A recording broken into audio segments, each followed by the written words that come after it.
represent our highest aspirations. In the name of Christ, the Lord, we pray. Amen.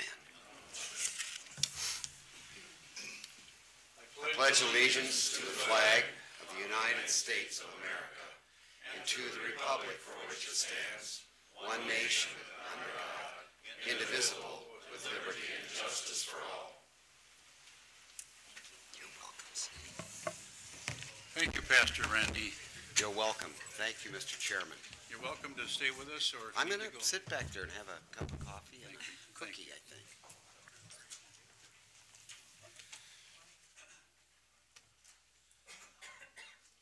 The next order of business will be the roll call this morning.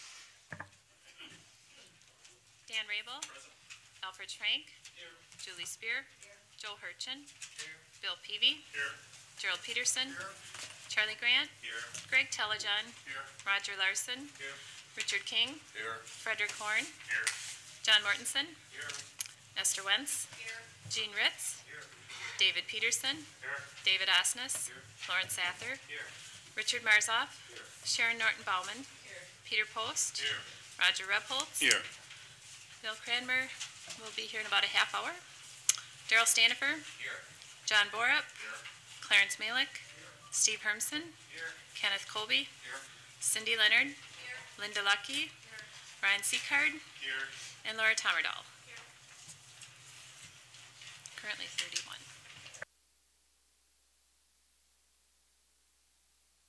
Okay, we have 30 in attendance with one coming late this morning. With that, I'll ask the Administrative Coordinator, Chuck Whiting, to give us his report.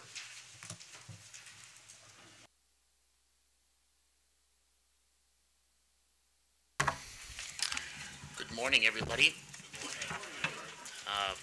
Nice to see you all here today. Couple things to go through here. Just a couple of business items. I want to remind everybody on a couple of the items on the agenda here today. Items number 1 and number 2, the two budget amendments for the 2010 budgets will need a 2/3 vote. So we're going to need 21 board members to approve that. And item number 3, looking for a 3/4 vote on that. That's a requirement.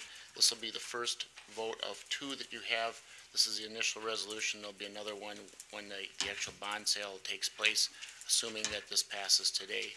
3/4 vote means 24 of the 31 today. So just wanted to point that out so that we didn't miss those later on. It's been a busy month since the budget was adopted last November. We had a very nice employee appreciation dinner last night. We had 49 employees and their spouses attend a dinner at Kilcarney Country Club last night. Real nice evening. Daryl Stanifer, chairman of the Finance Committee, was there. We had employees that have had 25, 30, and even 35 years experience with the county. So it's nice that we can do something for them, and it was just a pleasant evening. If you haven't been to one of those in the past, they're really nice to go to. Kind of back on some of the business issues. Finance met last week and had our first report from Springstead on our compensation plan. It looks pretty good for what we've initially seen. There'll be a little bit more work on that, and we'll look at it again in January. Now, typically in December, we come to you with the non-represented employees pay plan. It's basically based on what has been budgeted. The plan then gets adopted the next month. We're not quite ready for that yet. You can expect to see that next month in January, and some of the Springstead findings may factor into that. Finance also had a discussion on some of the ARRA programs. The board will recall that it declared St. Croix County an economic recovery zone here a couple of months ago. The bond issue that we're going to be talking about later has to do with an allocation of bonds that the county can use. There's another allocation that the private sector can use within the county Finance is talking with the Economic Development Corporation about how those may be made available. There's nothing actually that the county has to do other than say, yes, these bonds can be awarded. The private sector and the municipalities do the actual work on it, but from a criteria standpoint for what the county would say is a suitable project, a little bit of work has to be done on that, and we're working with Bill Rubin and the EDC on that, and you may see something again back in January. It's kind of hard to believe, but I'm getting calls from the U.S. Census Bureau wanting us to get ourselves prepared for the 2010 census. There's actually not a lot that the county has to do. Our job is to get the word out and try to identify populations that may not be as easy to contact by the Census Bureau. It's important that we get as many people counted as possible. Been talking with Pete Kling at Extension about having Extension play a role in that on our behalf, and so far so good. Pete's nodding in the back there, but we may see something like a little committee get put together, probably some of you, some staff people, some department people, just to kind of monitor how things go between now and April when the census actually takes place. If you've seen in the news, the census form this year apparently is a very simple. It's 10 questions, and it's meant to be just the basics, and hopefully get a good response on that. It means a lot as far as the state and our area being getting our fair share of federal allocations when they come around. We just need to know what we have for our population. You've probably also seen in the paper that the Minnesota-Wisconsin Reciprocity Agreement has stalled. That means we're going to have to do some work in our finance department for our employees that live in Minnesota and work here. It's unfortunate. We'll just keep our eye on it, but right now it looks like that effort is stalled at the state level. The board has been in favor of that agreement in the past, but right now it doesn't look like it's going to amount to anything soon. And finally, last month at the board meeting, we had the presentation from Dave Simons at SEH on the Phase 1 of the Building Facilities Planning Study. That committee met earlier this month after your board meeting and declared Phase 1 to be complete. The Finance Committee approved use of funds from the contingency fund for starting on Phase 2. So Phase 2 will begin here, probably take most of next year to work on. I'm sure we'll be able to give you updates as that's proceeding. And I've asked to have kind of one of those PowerPoints that you saw put out on the internet, so you can go and look at it if you want. You can go to the county's website and have a look at it there. So with that, this may be my last opportunity to wish you all a good Christmas and Happy New Year, and if you have any questions, I'd be happy to try to answer them. Okay, thank you. Thank you, Chuck. You have the agenda in front of you, and also you see the consent agenda. Is there any discussion on the consent agenda? If not, a motion is in order to accept it. Buck Malik and Alfie seconds it. Motion made and seconded to accept the consent agenda. So moved. Are all those in favor say aye? Aye. Opposed, the same. It's unanimous. Under appointments, John Mortensen has just completed his term on the Indian Head Federated Library System and has to be reappointed in January, and I'm asking John if he would continue to do that. So we'll reappoint John to that Federated Library System. This morning, the very first resolution that we have is the resolution on Human Services budget, but I'm going to hold that off, or I'm going to hold that off because Judge Black is going to be with us at 10 o'clock and then that will be presented at that time, and Judge Flack would like to talk about that with us, too. Yeah. Technically, I suppose the board didn't say anything, but they're supposed to approve your appointment to the Indian Head Federated Library System, so maybe you want to ask for a motion just to fulfill that requirement.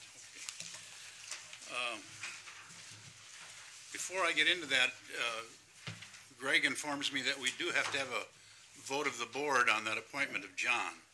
So will someone make the motion in a second? Fred and Charlie Grant. All those in favor say aye. Aye. Opposed, the same. That carries.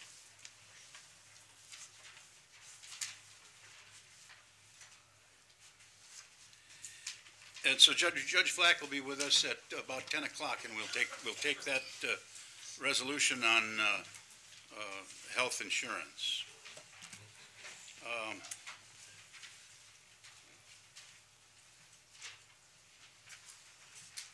Will the district attorney be available to give us his presentation at this time? Let's go ahead with it.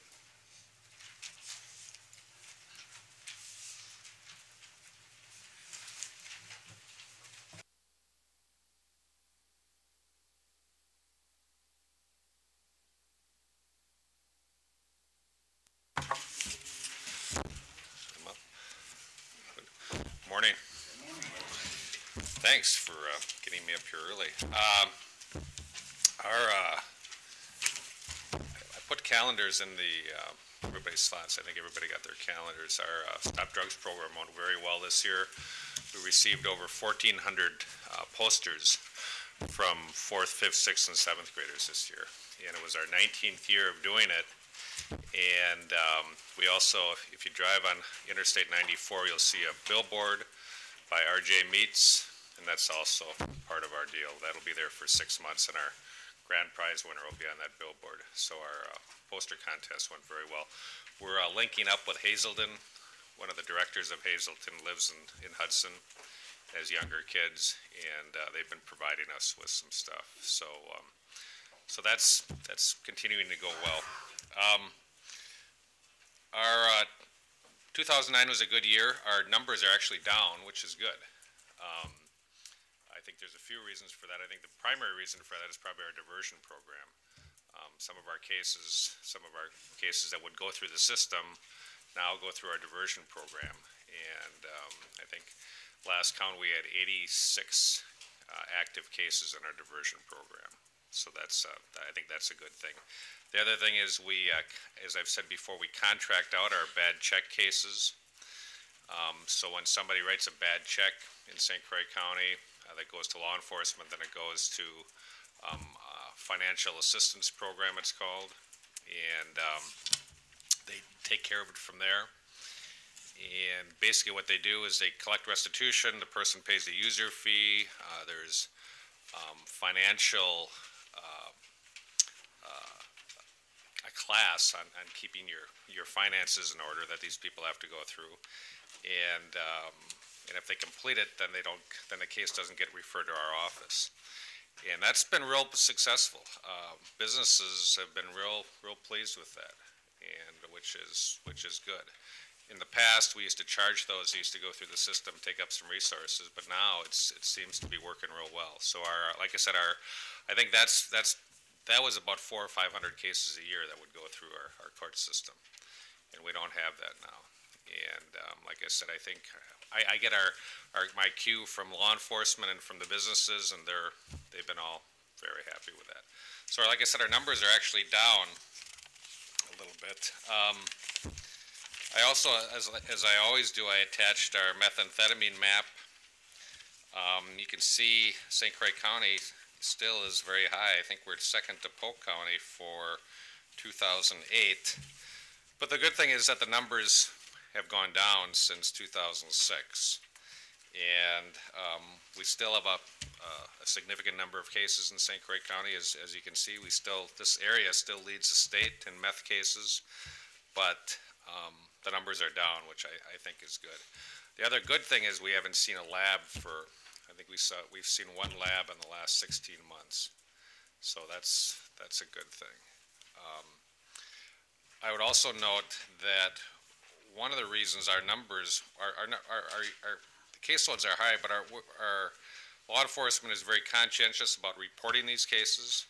So the reason these numbers come from every time there's a meth case, if the case is sent to the crime lab for testing, that's how these numbers are compiled. And some counties say that they don't send those cases in until there's a trial date. Okay, so so our numbers are high, but it's also because we keep very good records. I think that's one of the other factors involved. The other big change is in our office is our victim witness coordinator. We had a change. Ann had been with the county for, well, I hired her in 1989, so almost 20 years, and did an excellent job for the county. And Pam will be speaking here in a little while. She came to us from Pierce County, and is also doing a very good job. So the challenge in our office continues to be is to prioritize. We try to prioritize the significant cases. We've had, last year we had a first-degree homicide, and we've been having, and we had 3 other homicides, vehicular homicides, that happened. And obviously, we try to prioritize our cases to make those cases on top. And we've been getting good results on those. So, any questions on our office? Yeah, Daryl? I'm just curious, Eric, when you were indicating the reporting of the meth numbers, you indicated that there was a different reporting methodology in some counties, reporting when it's a referral or when it's charged. When there's a difference, when it's not consistent, how can there be a valid comparison then of any one area to another area if there's not consistency in the reporting numbers? Well, the system that's set up is the one that we follow. I mean, the DOJ system is which send them to the crime lab for testing. Is what we follow. Now, like I said, I think some counties aren't following that for whatever. Either they're waiting, or for resources or whatever, they don't follow that. So their numbers could be artificially low. That's what I've been told. So you're right. So that the comparisons may not be as, some of these counties may actually be higher, may have higher use, but their numbers don't reflect that.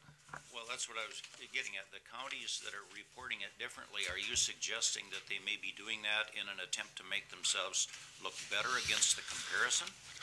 No, I don't think it's intentional. I think it's more negligent than intentional. I don't think they're doing it to look better. I just think that their system is different. So,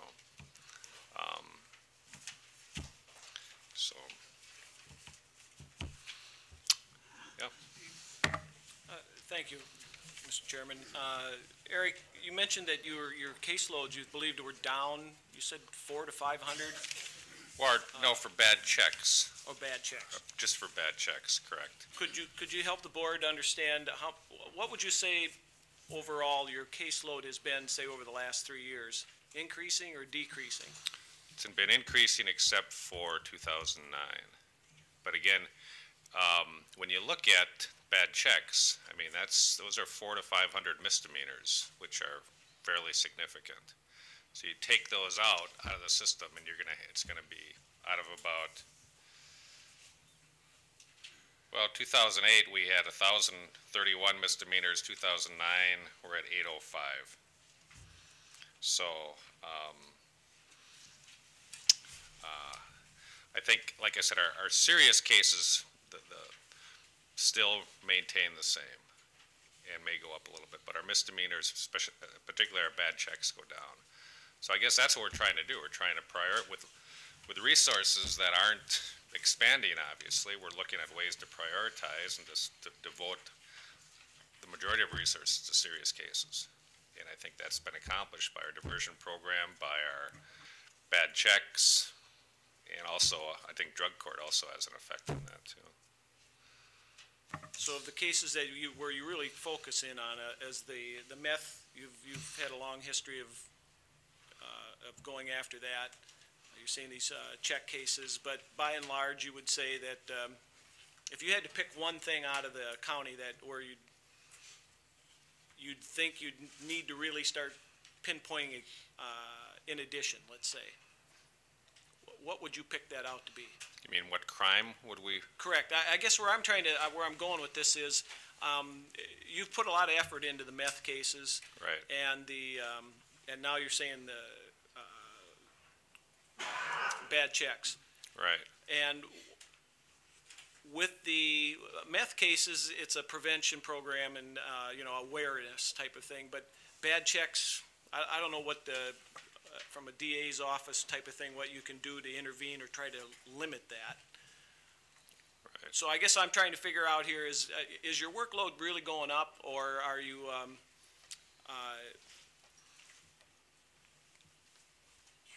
is it really going out, or is there some way that we can look at consolidating or cutting? Well, I think I see what you're saying. What we're trying to do, I mean, I guess the good news is our caseload is not going up. So when you're looking at some of the cases that come in, they're not going up. They're fairly consistent. And that's because, like I said, we contract out bad checks, we have a diversion program, and we have a drug court. So I think, those cases are staying out of the system. So the caseload itself is not going up. Meth is staying fairly consistent. We had a lot of burglaries this year. That was an issue for a while. The violent crimes that come in are fairly consistent. So I guess I'm not saying that our caseload is going up. What we're trying to do is just figure out devoting resources to the high priority cases. Does that cover that? Okay. Buck? It seems to me that I recall from the press reports over the last few years that there was some controversy about the state crime lab's ability to process materials in a timely fashion to support district attorneys around the state. Is that, from your point of view, is that a problem for you? Are you getting the level of support that you need, timely responses and so on? They hired about 36 new analysts in the Department of Justice to deal with these issues, and that's helped. I mean, the turnaround time has gotten significantly better, especially on DNA cases. I mean, it used to be months and months and months, and it's still, that time has been cut down. So that has helped, yes. I should also note that all the lawyers in my office are all state employees. I'm a state employee. And as most governments, the state is, of course, is taking a hit. And all the lawyers in our office are taking 16 furlough days over the next 2 years. And so we're trying to coordinate that with the courts to make sure that things still run smoothly here. Did that answer that, Buck? Okay. Any other questions? I want to thank I want to thank our Public Protection Committee. We've got an excellent committee, and also I've got an excellent staff. I've been a DA now, been elected DA for almost 27 years, and the staff that I have is excellent. And so I think the county should be real proud of the people that we've hired here. They're doing a great job. So, anything else? Thank you. Thank you very much. Thank you very much, Eric. As long as we have Pam here, let's put Pam on too.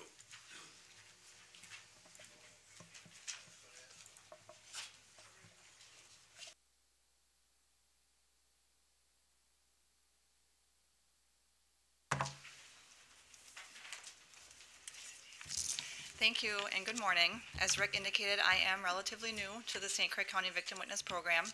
I just started at the beginning of October when Ann retired. But I'm excited to be back in St. Croix County and welcome the new challenges and responsibilities that this position gives me. As Rick indicated, I have spent the last almost 11 years in Pierce County as a Victim Witness Coordinator there, providing services.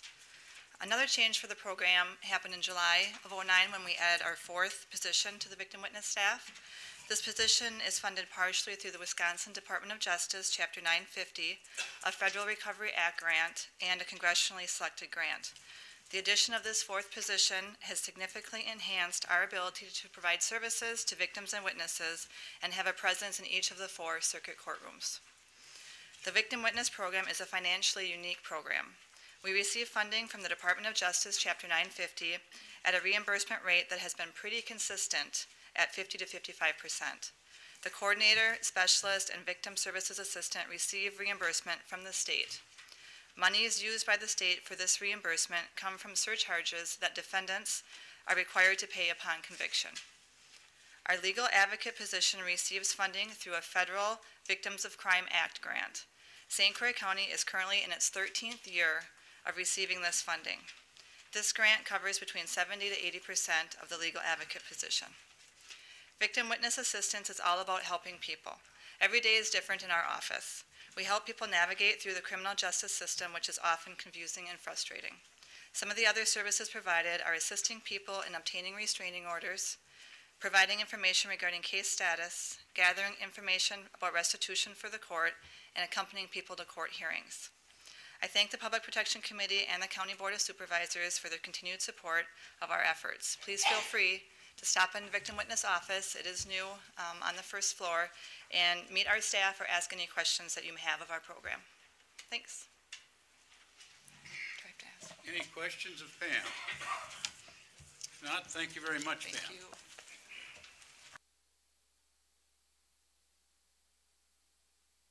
We'll take Resolution 2 at this time. Amending the budget for health cost related health insurance. Darrell? Mr. Chairman, I move approval of the resolution amending the 2010 budget for costs relating to health insurance. John seconds it. Discussion. Esther, does that need any true discussion? We pretty much know the health insurance is what it is. Buzz? Could we just have an indication as to how the committee members voted? The vote was 5-0 in favor. Thank you. Any other questions? If not, the motion is on the floor in a second. All those in favor of approving the resolution say aye. Aye. Opposed, the same. It carries. Okay. At this time, I'd like to take, get, Casey isn't here. Pete, why don't we move into your area? Pete Klink?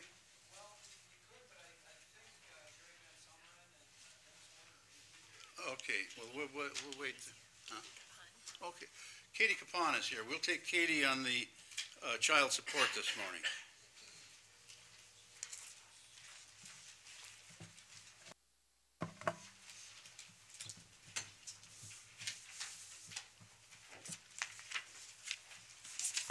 Good morning. Good morning, Katie. I distributed last week a copy of our 2009 annual report for the Child Support Department. Our mission remains the same, and that is to establish child support orders, enforce those orders, and establish paternity for children born out of wedlock.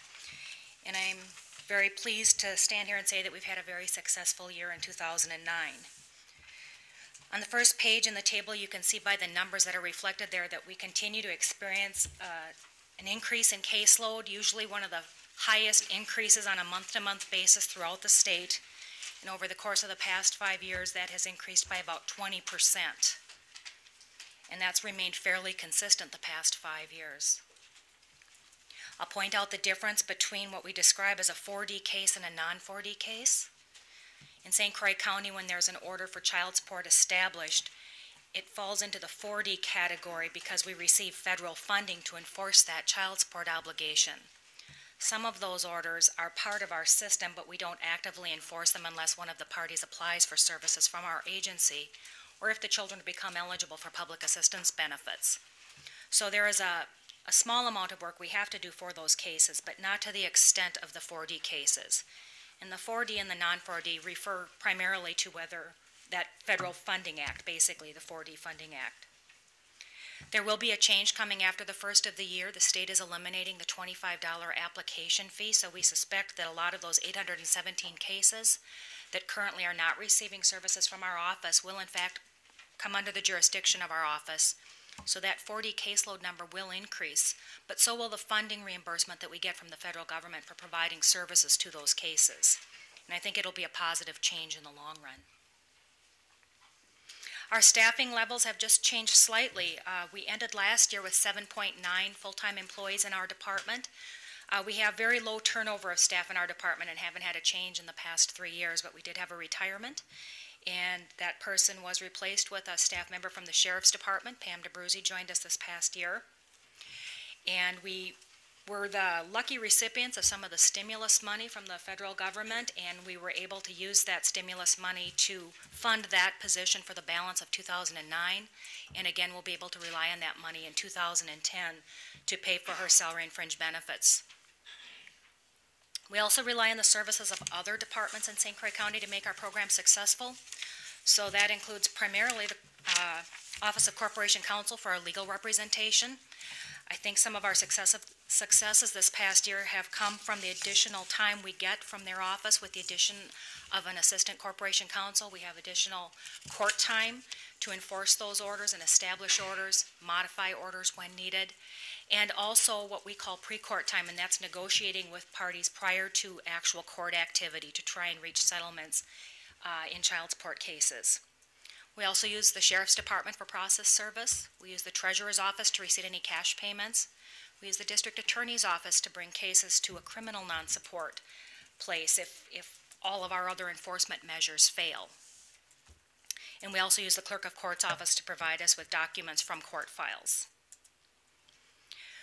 Each year, the state enters into a contract with St. Croix County to perform the services of the child support program. And in that contract, they set forth for us performance measures that we're expected to meet to earn all of the money available in the contract. St. Croix County has again successfully exceeded the performance expectations. You can see in the performance areas of paternity establishment, the expectation is that we accomplish that in 90% of the cases that we get, and we came up with 118.61%. That exceeds 100% because basically that point in time when the contract begins with the federal fiscal year, they count the number of children requiring paternity establishment, and then they count the number that we accomplish over the course of the next 12 months. And so we came out much higher than that 100% where we started with the first of the year. The court orders, these are new court orders that we establish for families. The expectation is that we do that in 80% of the cases that are referred to us. Again, we exceeded the state average, coming up with 86.82%, an improvement over last year. The payments on arrears, that's the delinquent child support obligation. The state had a snafu with their data this past year, so they've held the counties harmless, but we knew what our numbers were at 77.06%, way exceeding the state average for payments on delinquencies. And so again, we will receive all of the money in the contract available for that performance requirement. And then current support collected. The state looks at wanting us to earn that money based on 80% of our current support collections, or our past baseline of 75.26%, which is the standard we are held to. Again, we exceeded the state average and improved our performance over last year, which I think is quite an accomplishment from the staff in the Child Support Agency in some very challenging economic times to be able to not only meet all of those performance benchmarks, but to exceed the measures that they accomplished this past year. We did get just a little bump of money. It was only a couple $100 extra for exceeding these performance measures. It's not much money, but it's better than almost half of the other counties in the state who lost money for not meeting their measures. We collected $11,766,000 this past year, almost $767,000. And I always say that's a big chunk of the economy in St. Croix County. A significant amount of this money stays right in St. Croix County. Some goes back to the state to reimburse it for expenses it has paid on behalf of children. Some goes to other states who are paying public assistance benefits for families living here in St. Croix County. But a big part of that money stays right here in this county, and again, collections almost $30,000 higher than this past year. We use a variety of enforcement techniques. Most of our money comes through income withholding, the cooperation of employers and other consistent income sources like unemployment or workers' compensation, retirement benefits in some situations. We have a lot of administrative enforcement tools that we rely on. That includes tax intercept, seizure of recreational licenses, seizure of bank accounts. We also gained a couple of new tools this past year. We've had the denial of passports, which has been a very effective tool this past year, because obviously people are now required to have passports to cross even the Canadian or the Mexican border. Some people do that for recreation, others do that for their employment, and so it's important for them to have their passport, and they've managed to come up with some money to pay down their delinquencies to get their passports restored. The state also is now able to allow us to seize unclaimed property. If you've noticed in the papers, usually a few times a year they'll issue a list of people living in the area who have some unclaimed property on file with the treasurer, the state treasurer. And in the past we had no access to that money, and now we can use our power of the lien. We have a very general lien that we have for delinquent child support payers, that we can send that to the Office of the Treasury and claim that money, as well as insurance settlements. We can now seize those. So a lot of effective tools, and if those measures don't work, then we do proceed to court action, civil contempt actions, to recover money that's owed to the families in St. Croix County. On the final page, the cost and benefit analysis for our program, I think, is really something that speaks for itself. 2009, our expenses are projected to be $569,890. $569,890. We will likely come under it relative to our expenses and come very close to our revenue projections, but bringing in $11,766,000. I think that's a lot of value for our dollar. Our notable achievements this past year, I think, has been primarily a year of collaboration, I would say. St. Croix County, along with Washburn County in Wisconsin, was recognized for a successful interstate project with Minnesota. It was actually an initiative that the governors got some publicity over this past year. Governor Pawlenty and Governor Doyle kind of opened up the way for our child support agencies in Minnesota and Wisconsin to share access to our systems.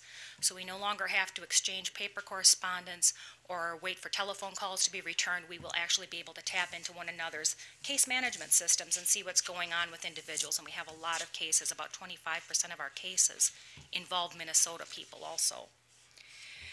We've had good collaboration with the state regarding this non-4D funding issue. I believe last year I stood here and told you about a federal audit that the state had been subject to that was going to cost them a $3 million disallowance, and it was costing us money to the tune of about $50,000 a year in unreimbursed expenses. We did work with the state this past year, not only coming up with a way to better define those services that we'll perform for the non-4D cases, to eliminate the application fee and draw down the federal funding for those cases. But probably we have gained some ground too in getting the federal government to reconsider that disallowance of $3 million that they made to the state. So that remains to be seen, but I think we came up with good data in that regard. We also succeeded where a lot of agencies did not, and that was getting an additional amount from state funding. We'll have a new performance measure in 2010 requiring us to identify health insurance policies for children receiving medical assistance. And so our county will get about an extra $5,000 to help do that. And that was new state funding that wasn't out there before. And finally, we've been successful about getting the restoration of our federal funding on the table. In 2006, they took away our ability to draw down federal dollars on our performance incentive funding, and that was costing St. Croix County about $65,000. Through the state and through our professional association, there is legislation pending at the federal level now to restore that funding, and we're fairly confident that we're going to be successful in that regard in getting that funding restored. So things are looking positive. So our challenge this coming year, I think, is just going to be able to maintain. We hear from folks every day who are experiencing the negative impact of the economy, furloughs, job losses. I think in Wisconsin right now, we get a report each week. I think the job losses exceed 23,000 right now in Wisconsin for plant closures and extended layoffs and things of that nature. And when that happens, people are genuinely panic-stricken about their ability to support their families, and that's both the payers and the recipients of child support, because when an order is set on a salary that a person can no longer afford, they must act quickly to get that order modified, and that's one of the roles of our agency, to help them do that. So that puts a big burden on the staff, but they've responded very well in helping people to accomplish those modifications. We'll continue to work toward that this coming year, and we are generally grateful for the support we get, not only from our Public Protection Committee and the County Board. Had we had to face any staff cuts this past year or cuts to our budget, I don't know that we would be able to meet these program requirements and the needs of the cases that we serve successfully as we have done. So for that, we thank you, and this is the opportunity also to thank the staff and the Child Support Agency, because this is a people-driven program, and they get the work done every single day, and I think the numbers really reflect their successes. But I will answer any questions that you might have. Thank you, Board Chairman. I'm kind of curious on, this is really sad that we got to go through this, and painful that for the families affected by it. But I'm curious with the, in the event that a person loses their job, and you had mentioned that, so they lose their income and they're not able to provide a payment for those children. What happens when that happens? Let's say, I'm trying to think of a scenario. A husband has lost his job. He can't make his child support payment. He's going to quickly come in and try to get that reduced. Where does the children, how do those children get some support and benefit, I should say? It's as valid an example as you can come up with, because those are the type of calls we respond to every day right now. And what happens is, when someone reports to us that they've lost their job, we don't have any authority to administratively just look at their income and say, okay, now you only have to pay this amount. It actually requires a change to that court order. So we would gather the financial information. For most folks, if they've lost their job, they're receiving unemployment compensation, so we have some basis to know what their income is. The state has statutorily defined guidelines for how much of someone's income should be looked at for a child support obligation. But our general method for responding to that situation is, our first step for a modification would be to schedule what we call a pre-court conference. Once we have the information to determine what the support obligation should be at this point in time, we would invite those parties in, sit down, pretty much lay out our numbers, and tell them this is what we think the support should be. And if the parties agree that that's a fair amount given the change in circumstances, at that appointment we will draft a new order. The parties will sign it. The Assistant Corporation Counsel representing the agency will sign it, and we will forward that to the judge to become the new order effective that month, that same month. Oh, so a time frame you're saying in that whole scenario is what, 30? It could be within 30 days. It could. And everyone's situation is different, obviously. We're looking at, is this a long-term layoff, or is this just maybe 6 weeks to 2 months or something like that? Okay. Did the person quit a job versus lost their job through no fault of their own? So there are other circumstances that are taken into consideration. We try and be very responsive, but generally we have time available in the office each and every week to bring folks in and try and modify those orders. Now keep in mind, and this is the part where it can get a little bit tricky, is that pre-court conference, neither party is obligated to accept the results that we have come up with. If they don't agree, then we have to schedule the matter for court, and that could take a matter of months. And then we would actually go into court and basically present the same information. These are the numbers we have. In the meantime, and just to reflect on that, it's the opposite side of the coin. While somebody has experienced a loss in their income or a reduction, and they can no longer afford that obligation, by the same token, the person who had been receiving that money is feeling the same way, that they can't do with any less than what they had been getting. So there are reasons that they don't agree to it. But in any event, it would be scheduled for court. Each party would have an opportunity to present their side of the case to the judge, including our office. We would present our numbers and demonstrate to the judge how we arrived at that computation of what we think the fair amount of support would be. And the judge will make a decision that could be retroactive to the filing date of the action, the request for the modification. Okay. So of the history you've given us here, you're saying for the family collection, I guess, that the 11,700,000 plus change, we see that number has trended up a little bit over, given the short time that we've got. Yes. And that we have for data to look at. And the expenses and revenue section, that's just your office, your Just staff. our office, not the And- corporation council staff, correct. And 11 million, that total amount is just going to the families, right? So it That- isn't, your office isn't getting a piece of that pie. The only piece of that pie we would get, those are support collections. That's money that goes through the payment center, and it is distributed to different obligations that person may have.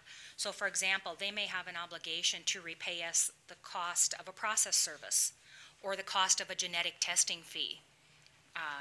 So that money would be reimbursed to us by the state of Wisconsin.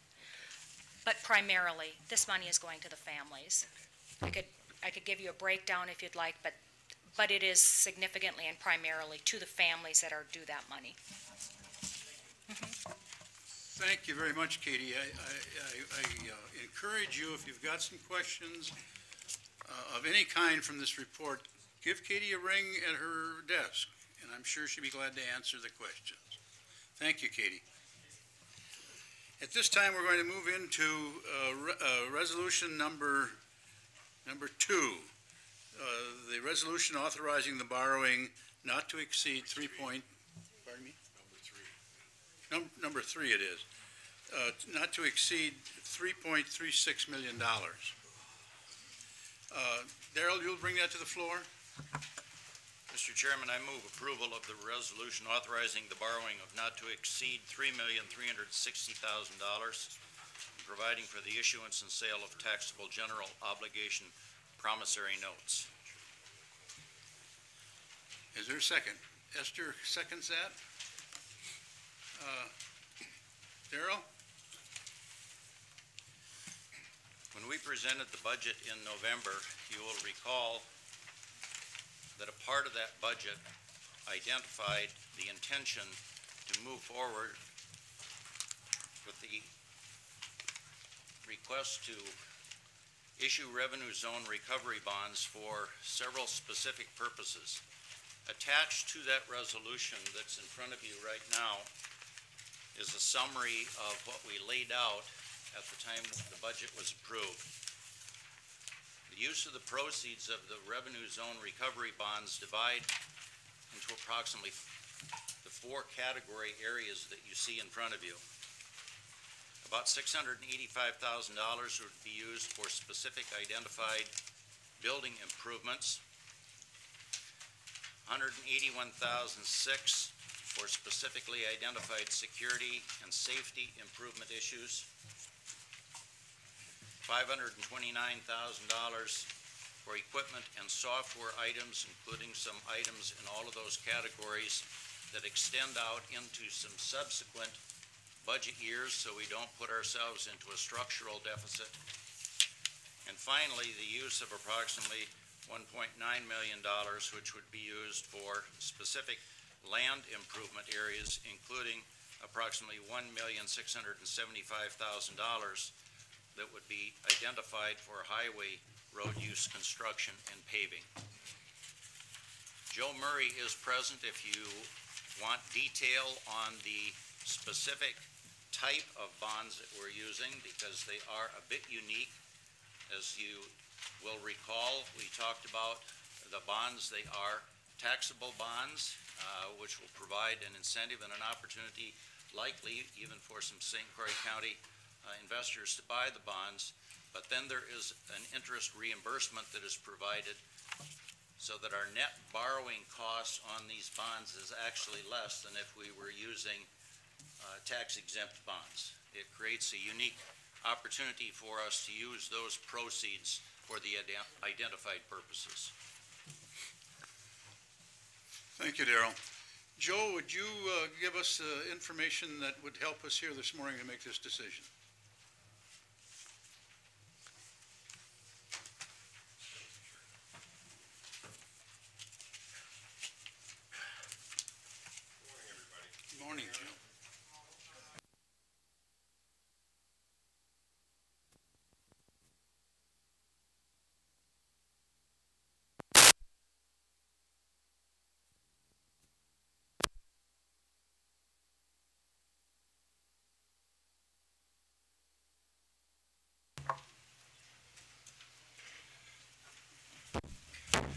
Good morning, everybody.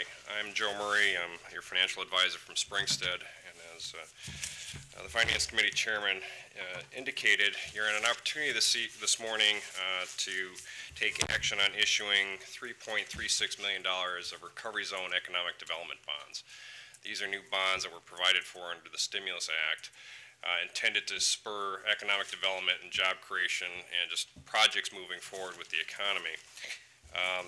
The county did receive this direct allocation from the federal government based on the decreases, or increases I should say, in unemployment. As was noted earlier in one of your presentations, the state of Wisconsin has been hard hit, and the number of unemployed people in St. Croix County has also increased, and that's why you received this direct allocation. As part of this funding, this new bond source, it is intended to be issued at a taxable rate, as the chairman indicated. So on the coupons, or what it'll say on the bond, it'll show a higher interest rate than the county would normally issue. As a governmental entity, you issue tax-exempt debt, so it has lower interest rates. But at a taxable rate, you'll have higher coupons, but the federal government will directly reimburse the county 45% of the interest cost. As was mentioned, this will allow the county to issue the debt for these projects at a rate that would be cheaper than if you were to issue traditional tax-exempt debt. Based on the schedules that we've run, and I believe the Finance Committee has seen, I don't know if the entire board has, we've estimated that the true interest cost on these 7-year promissory notes would be roughly 2.23%. And the last time I was before you in the fall of 2008, it was just before the credit markets really were going into the tailspin. We got ahead of it, luckily, better than if we waited a month and did the issue. But unfortunately, we came in with a true interest cost on that 7-year issue of roughly the same size of just over 4%.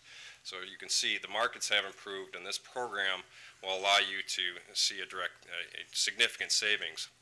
When we ran this compared to what we think you could do it if you went to the tax-exempt market, we've run a net present value savings of over $57,000 in interest cost to the county as part of the project as well. So it's a very good program as far as the access to money.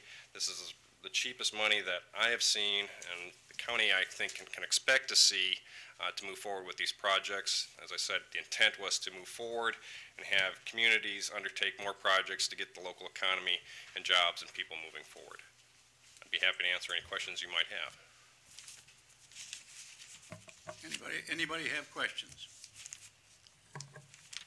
Greg? Have we estimated how many jobs we're going to create or do with these projects? Well, if it's a stimulus, I'm just curious. The amount of work that we're going to be doing in the county is going to put some people to work. If you take a look at all the roads and things that we're going to be doing, a lot of this is going into roads. I understand that, but I'm just wondering if we come up with any numbers.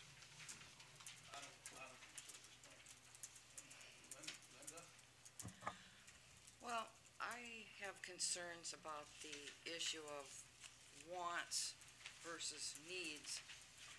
And in looking at the summary of the projects for proposed borrowing, I feel that, some of these obviously are needs. We have to repair the infrastructure around here. I know snow blows through the doors at the Ag Center in the winter and forms drifts. And obviously the roads need to be taken care of, etc. However, when you get down to this equipment software section, I certainly don't feel that the boardroom voting system is a need. I think that's a want. We're going to have almost half as many members here next year. Taking a roll call vote and keeping track of voting is not going to be anywhere near as time consuming. So that one I don't really think we need. Now, there are some of these that I'm not all that familiar with, and I would like to hear from somebody, the sheriff or somebody, as to how the the gas pump, the video system, these movable storage units and evidence units, how those are needs versus wants.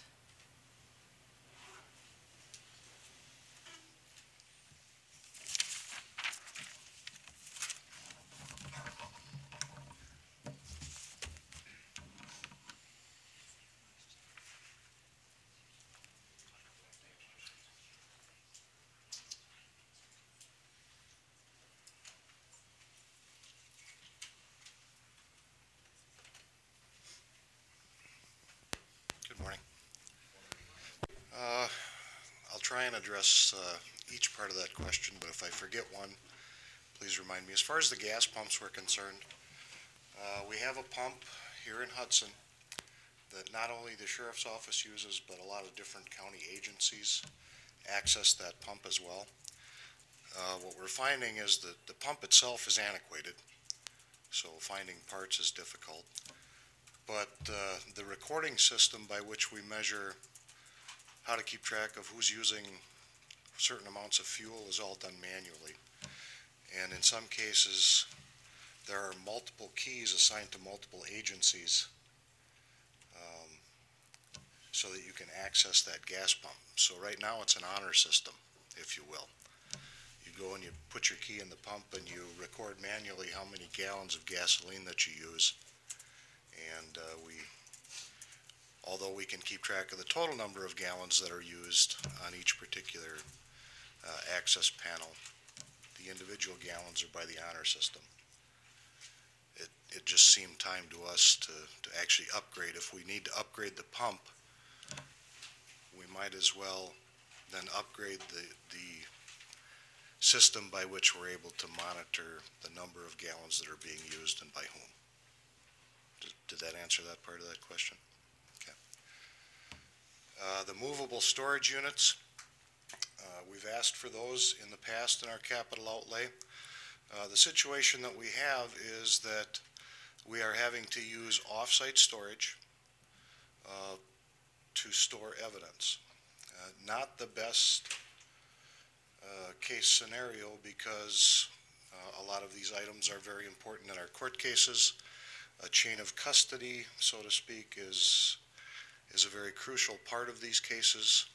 When we start going to off-site storage for evidence, we have more exposure to possible breaches of our security system. With the research that we've done with the movable storage system that's been presented as part of our capital outlay this year, we are told that not only could we put all of the evidence that we currently have into one evidence room, which is under our current roof, but we would be able to then have room to expand another 40%. So we should have room to take everything that we have, plus take in 40% more and still have it under our care and control here in this building. That's why that item was in there. And what was the last one, Supervisor Lucky? One was the video system upgrade and the other was the movable units in the jail. The movable units in the jail are for medical records. We have to keep them for many, many, many years. And the units that we have now are full. Again, we sometimes use off-site storage, but if an individual comes back into our jail, we need to be able to more quickly access their historical medical records so that we can care for them, rather than to send out a request to an off-site storage to hopefully get those medical records back, in the next day or two. So that becomes a liability issue so that we can have those records readily available. Are they not electronic? They're in paper form? Correct. Is that typical? Well, it is because the medical contractor that we use doesn't have electronic forms. They keep track on medical charts, so those are all paper forms.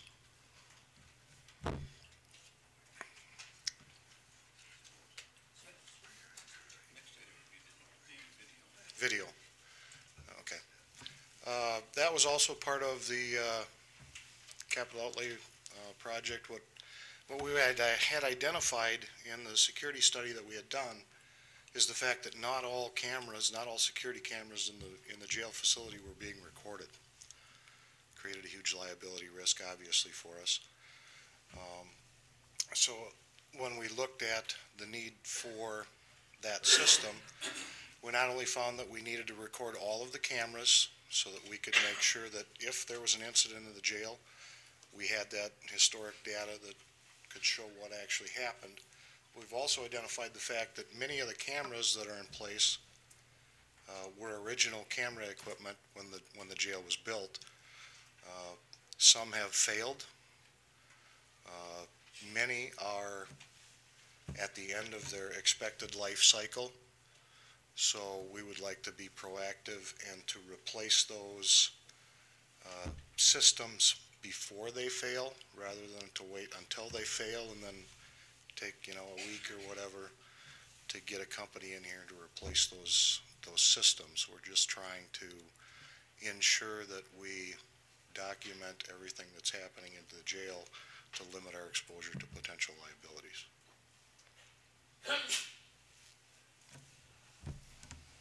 On the boat, does the state still pay 75% and so much of the wages of the patrolman? Are you talking about the boat patrol? Yes. Yes.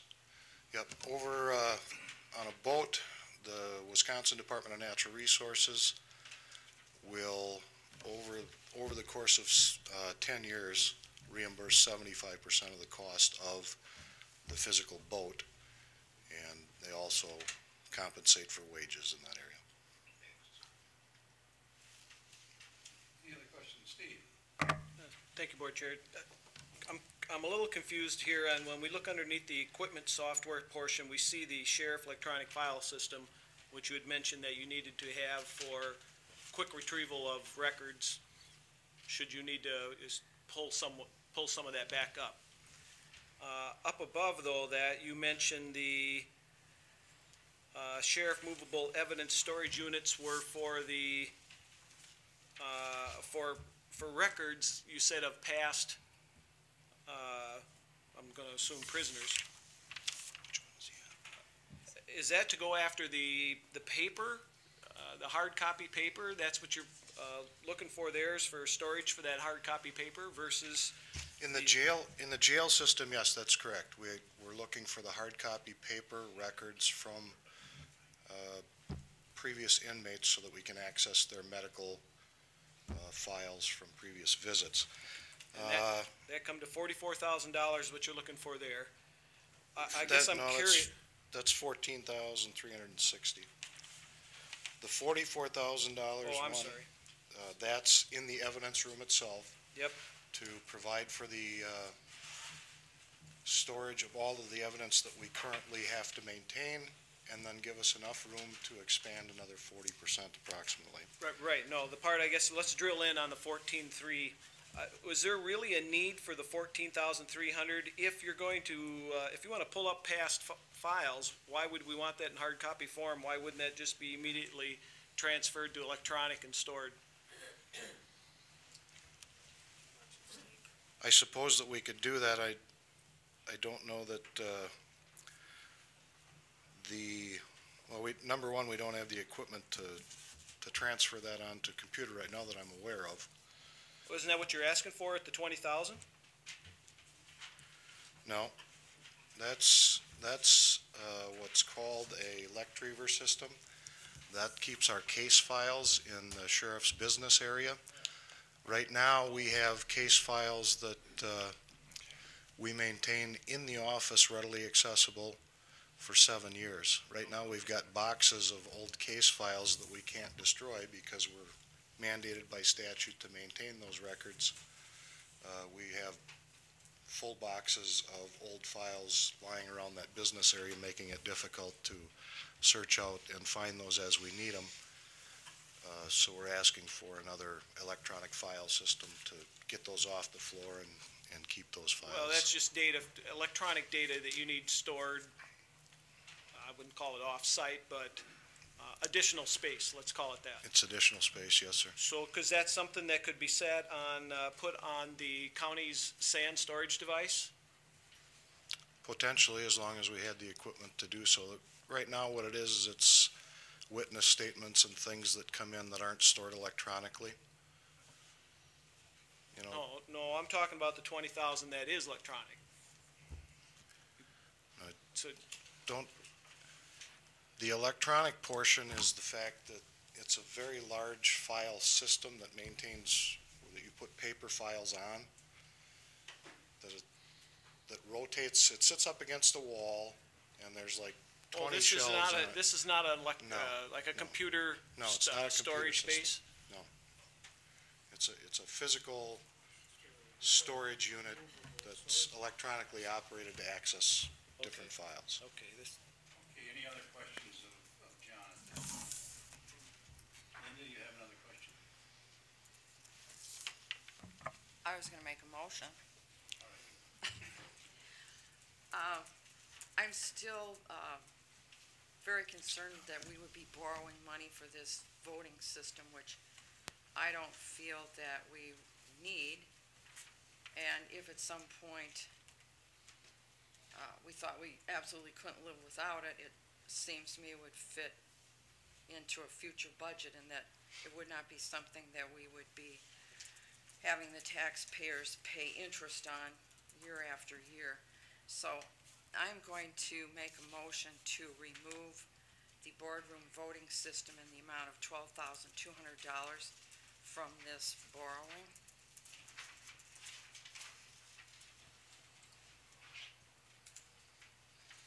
Bill? I'll second. You have a motion and a second to remove it. A motion and a second to remove the voting system. Any discussion? Dan? Thank you, Mr. Chair. If this is going to become a policy, and I'm going to direct this to Supervisor Lucky, are we all going to say we want an amendment to remove different things from here and get seconds and then discuss it? If this is the case, should we have a list of things that our supervisors are concerned about, so that should all be put on one removal amendment? Well, we may not all agree on what that list might be. Well, the problem is here that these things have been put out here by the committees that have been working on some of this stuff for 5 and 6 years.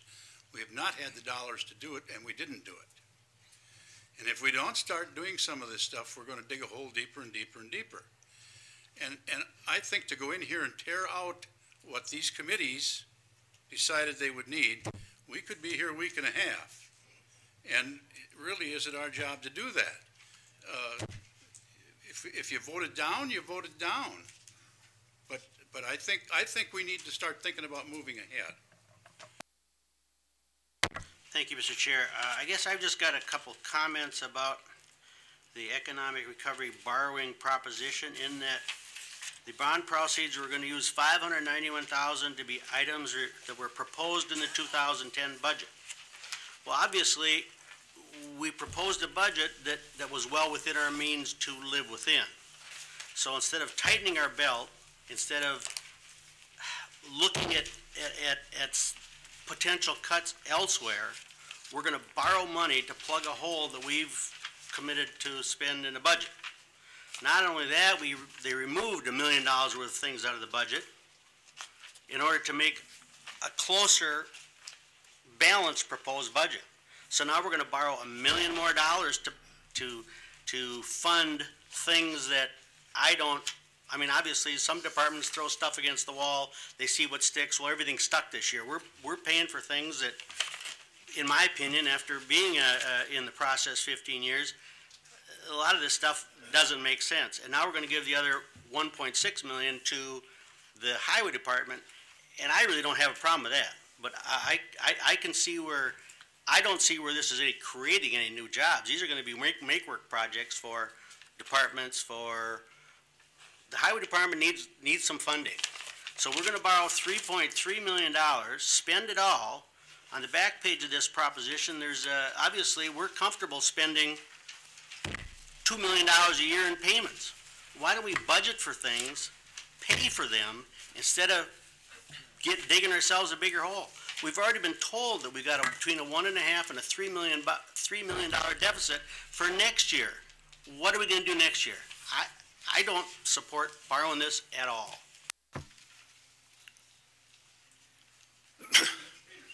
Mr. Chairman, a point of order for Corp Counsel.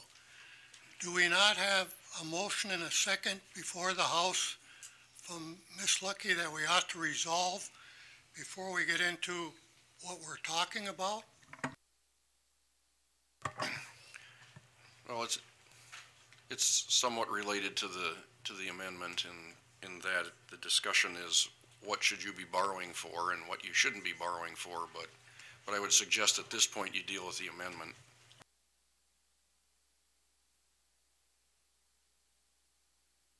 There is a motion and a second on amending the original resolution by Miss Lucky. All those in favor say aye. Oh, we're gonna have a roll call vote.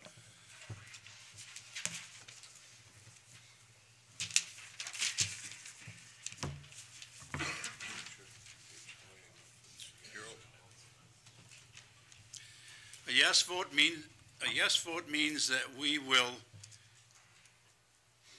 remove those items that she talked about in the budget.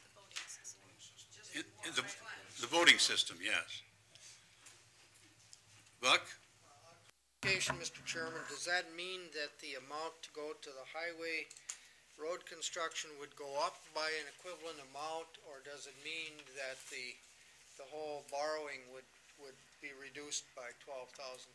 I don't think that was explained in the motion, but it could go either way. Or it could be decided after this motion. Yeah, it might change my attitude about voting on it depending on what the answer would be. Just to clarify, this 3.36, the total amount of this proposed borrowing is the total amount that has been allocated to St. Croix County. It's the whole amount that qualifies to borrow at 2.23%. If we leave some of the money on the table, as it were, we pass on the opportunity forever to have money at such a very low interest rate. So, I mean, in my own mind, if we're not going to do the boardroom voting system, we ought to do that much more road work, providing that our highway department has the ability to let contracts or do whatever they're going to do to use the money rather than to leave it on the table. Now, I realize that sounds parochial and selfish and all that, and you get the old arguments if St. Croix County doesn't use the money, is somebody else going to get it, blah, blah, blah, blah. But I guess I'm willing to be perceived as parochial and selfish and say that for the sake of the voters in my district, this appears to be a once-in-a-lifetime opportunity that we ought to take.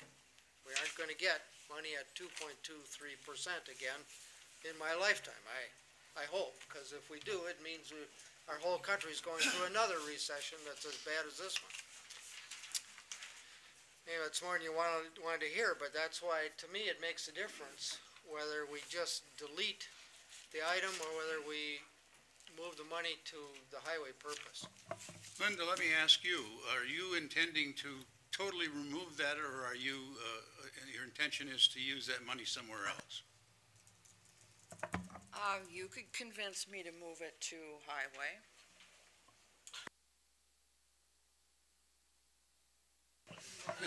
Mr. Marzoff. Is Mr. Murray still in the room, the representative from Springstead? Yep. Mr. Murray, is the interest rate, which we are privileged in receiving, contingent on a higher amount? And if that amount is lessened by the amount for the voting system, do we also lose out on that preferred interest rate?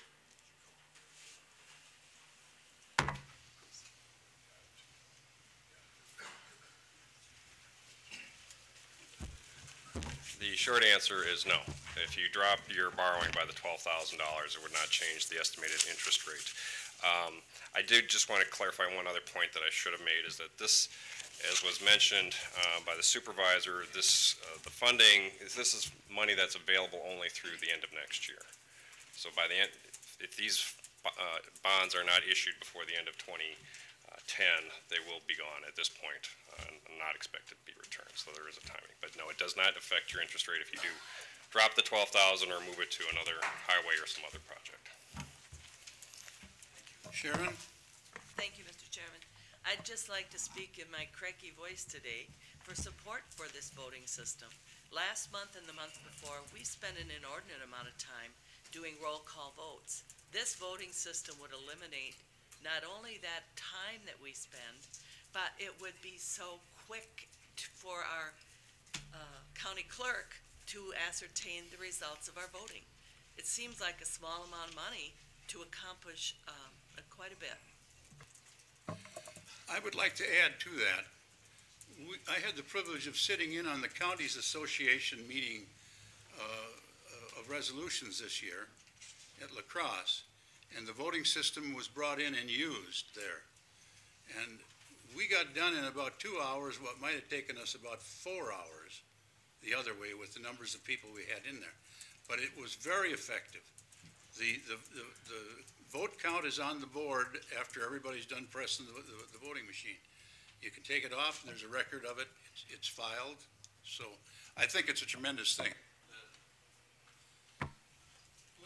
Linda, I want to ask one more question of you. You're saying that you could do that, put it over to highway. I would like to see that part of your motion, because that really doesn't fill the gap for us. Well, Mr. Chairman, the way to do that is for me to offer an amendment. I mean, she may be reluctant, but I'm not. I'm willing to say that money should go to highway if it's not going to go to something else, and so I will offer an amendment to her amendment. Second to that. Second it.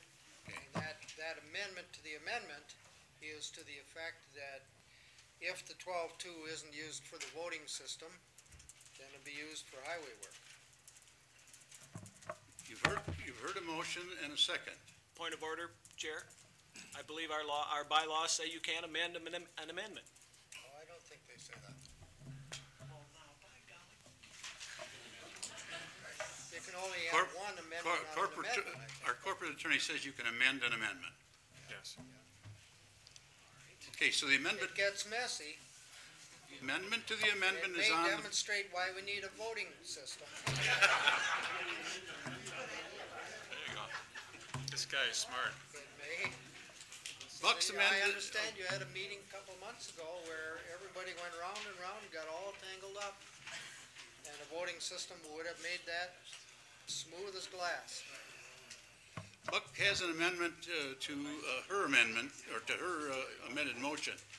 In a second, all those in favor say. Don't we get to have discussion on the amendment? Well, you've been discussing it. Well, you haven't got a chance to get in here, guys. The only thing I want to add to that voting is to why I would reconsider doing it. Is anybody that has spent some time watching Dane County's county board with 37 members, I think there is some purpose and good accountability to the public who watches this board in action to hear the ayes and the nays. And they don't get that in a voting machine. And I think a well-run meeting doesn't need a voting machine to do this. And with 37 members down there, those guys get through it pretty quick. So Let me say this to you. There was 66 of us, or 67 of us in a meeting at La Crosse, and everybody had a chance to explain why they voted what they did, if they wanted to.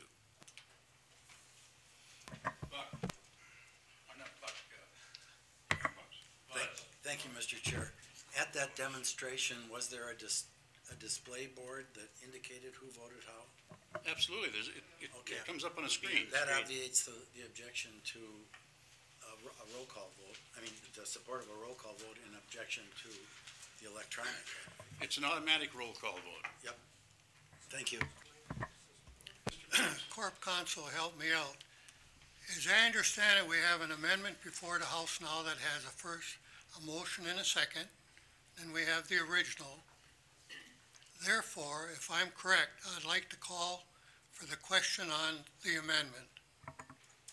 The amended amendment. That is correct. But if you do that, it requires a second and a two-thirds vote. To end debate.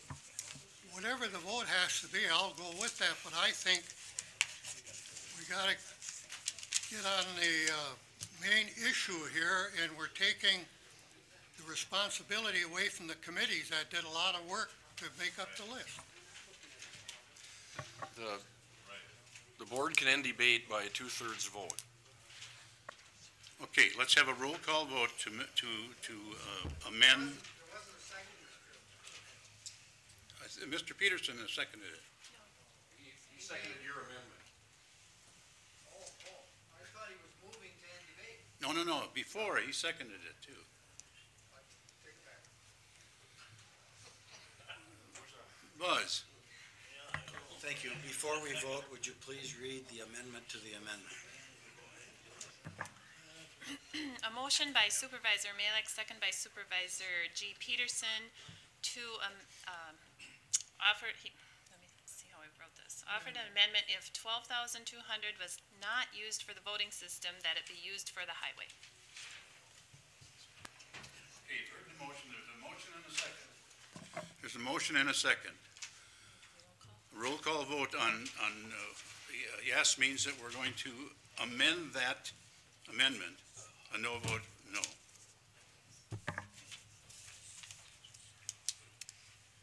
Darrell Standifer? This one I'll vote yes. John Borup? Yes. Clarence Malik? Yes. Steve Hermson? No. Kenneth Colby? No. Cindy Leonard? Yes. Linda Lucky? Yes. Ryan Seacard? Yes. Laura Tomerdahl? Dan Rabel? No. Alfred Schrank? Yes. Julie Spear? Yes. Joel Hurchin? No. Bill Peavy? Yes. Gerald Peterson? Charlie Grant? Yes. Greg Telejohn? Yes. Roger Larson? Yes. Richard King? Yes. Frederick Horn? Yes. John Mortensen? Yes. Esther Wentz? Yes. Jean Ritz? Yes. David Peterson? Yes. David Osnes? Yes. Lauren Sather? No. Richard Marzolf? Yes. Sharon Norton Bauman? Yes. Peter Post? Yes. Roger Repholz? Yes. And Bill Cranmer? Yes.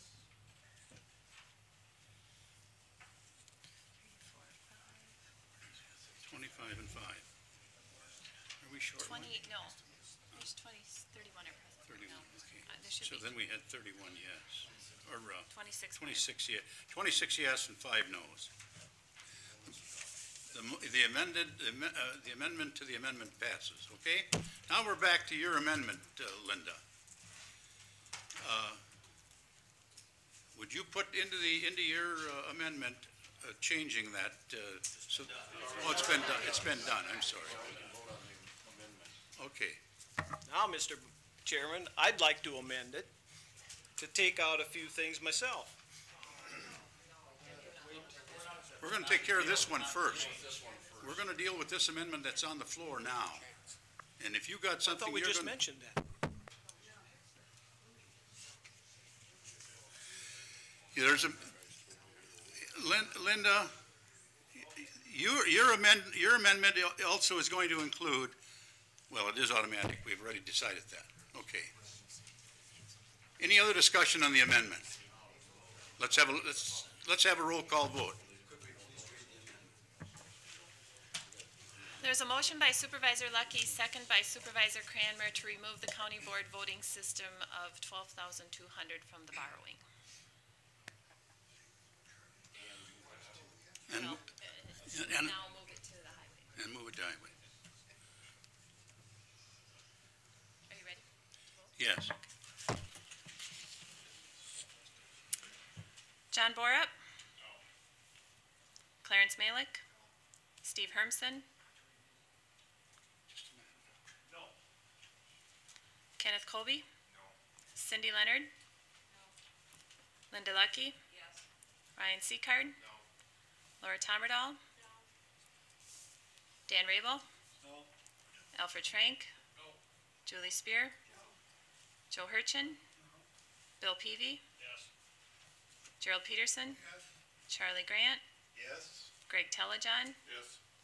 Roger Larson? Richard King? No. Frederick Horn? Yes. John Mortensen? No. Esther Wentz? Jean Ritz? No. David Peterson? No. David Osnes? Yes. Lawrence Sather? Yes. Richard Marzoff? No. Sharon Norton Bauman? Peter Post? No. Roger Rebholz? No. Bill Cranmer? Yes. Daryl Standifer? No. 6, 7, 8, 9. 6, 7, 8, 9, 10, 11, 12, 13, 14, 15, 16, 17, 18, 19, 20, 21, 22. 9 yes, 22 no.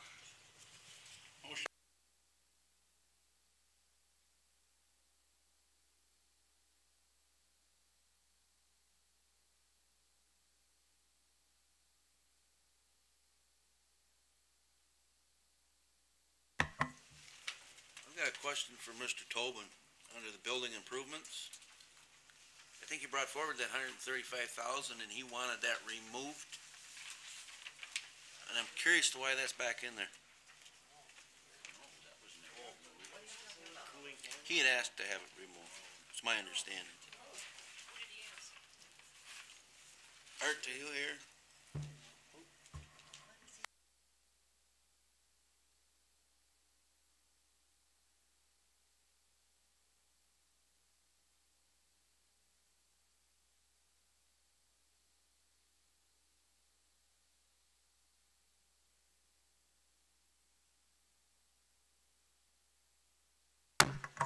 My wife always tells me I can talk loud enough, so that's why I was gonna leave it off. With regards to the $135,000, I did make a recommendation that it did come out. I believe that it was removed from the budget, and that it was deemed that, rather than postponing it until later, that it would be put into the borrowing.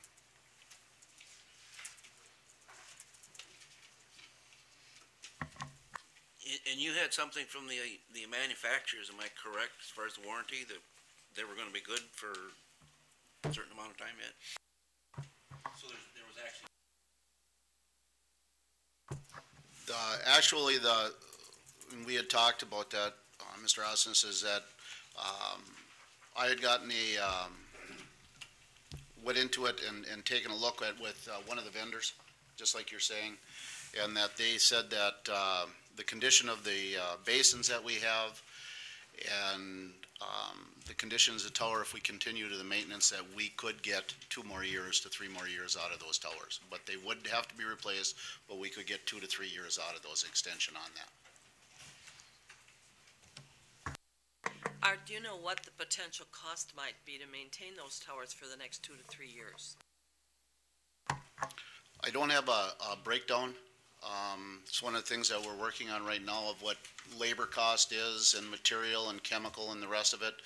We look at chemical costs that we go through, and we're roughly about, not being quoted here, but roughly 5,000 to 7,000 on chemical costs alone, not counting labor costs. We clean those basins out, chemical sanitize them once a week, so we don't have any problems with that. But again, the condition of the towers were deemed, and the vendor that we got it from was Train Company. There's 2 manufacturers, main manufacturers. One of them is Marley. The other one is, the name escapes me right now. We had both of them companies come take a look from Train, and they figured again that we could get 2 to a 3 year extension on them. Darrell?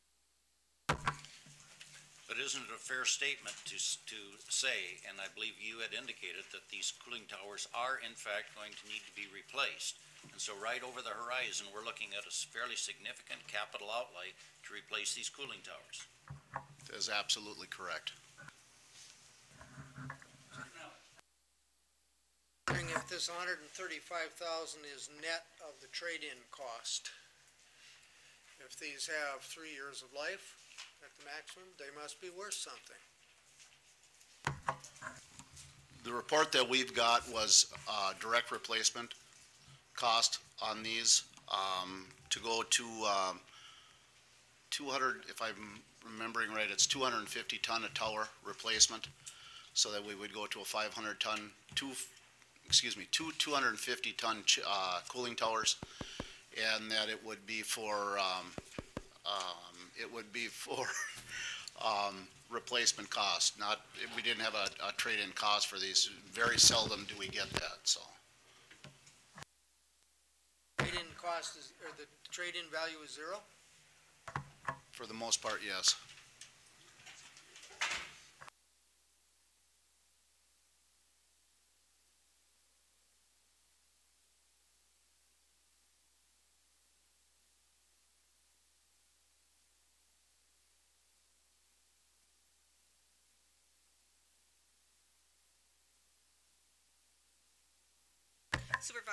Supervisor Osnes made reference to the fact that this was taken out of the budget.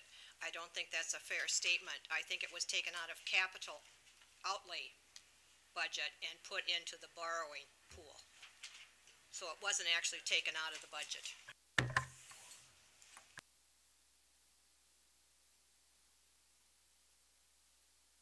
Yeah, thank you, Mr. Chair. This has nothing to do with the building. It's basically, I'm trying to get a grasp on, is this going to be a precedence of how we're going to be looking at future capital outlays versus keeping them out of the budgets at all times and then pile them up into one big note and then sell it off or bond it out or something like that? Is that the direction our county's going with? My short memory of what's happened here, because of some of the costs that we had the last few years, we took money out of highway, we took it out of the sheriff's department, and we took wherever we took it out, and used it for things that maybe should have been used for capital improvements over the last 5 years. We had to because the money wasn't there, and we didn't levy for it. We have an opportunity today with a very low interest loan and bonding to pay for these things at today's dollar, and you have to make the determination if that dollar is going to be cheaper today or cheaper tomorrow. I think I know when it's going to be. And if we wait to fix it, we're still going to have to do it. We're still going to have to replace it. It's just like those towers. We replace it 3 years from now, then what does it cost us? Well, it's going to be $135,000. And the same thing is true of all these other things. It goes back to my question. You know, over the years, you're saying that we did not hold our departments accountable for their budgets, is what you're really saying. They came back with budgets that met, the levy limits or whatever, we are at. But they kept suffering the capital outlays in that. Did we not hold our departments accountable to adjust their budgets to keep building these capital outlays in their budgets, or allowing these departments to continue maintaining basically a status quo type of budget without looking for the future or looking for replacements?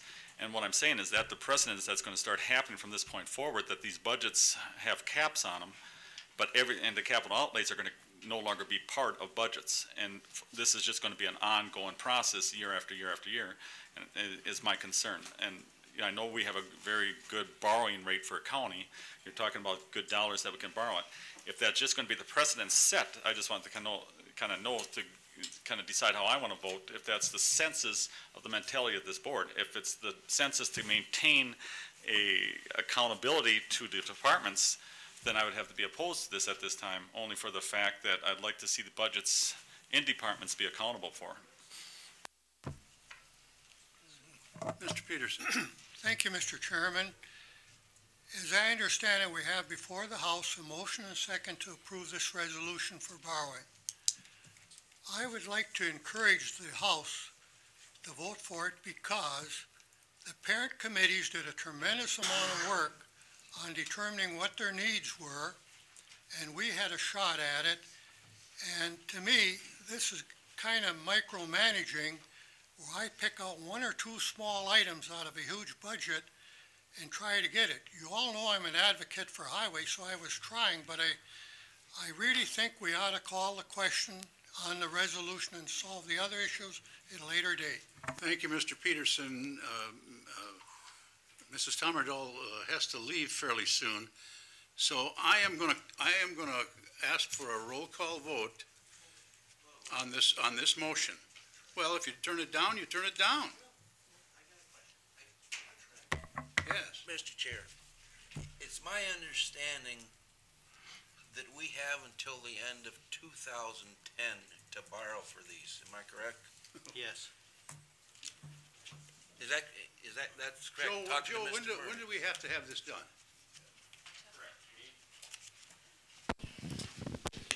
You need to have these issued before the end of next year, before the end of 2010.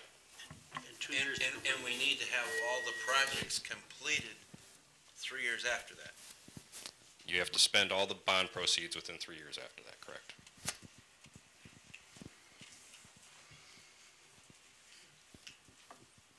I'm going to call for the question. Can't do that. The board has to vote to end the debate. If there's discussion to be had, you have to allow discussion, unless the board stops it. Mr. Chair? Mr. Chairman, I move to end debate on the issue before the House. Motion made and seconded to end debate. Now we're going to go to the vote on the resolution. Okay, first we got to do that. All those in favor of ending debate say yes. Yes. Those opposed? No. The yeses have it. Let's go to a roll call vote then. I call for show of hands on that last vote, Mr. Chairman. Okay, all of those in favor say yes by raising your hand. 1, 2, 3, 4, 5, 6, 7, 8, 9, 10, 11, 12, 13, 14, 15, 16, 17, 18, 19, 20, 22 I got with me. 22 I got. No, 22 is what I ended up with. Yeah, I'm hand is up. 23.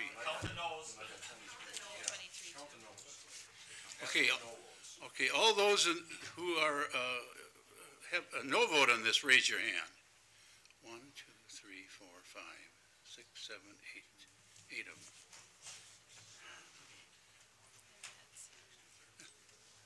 Must have been 23 with me then. But you got 8 here. Debate is ended.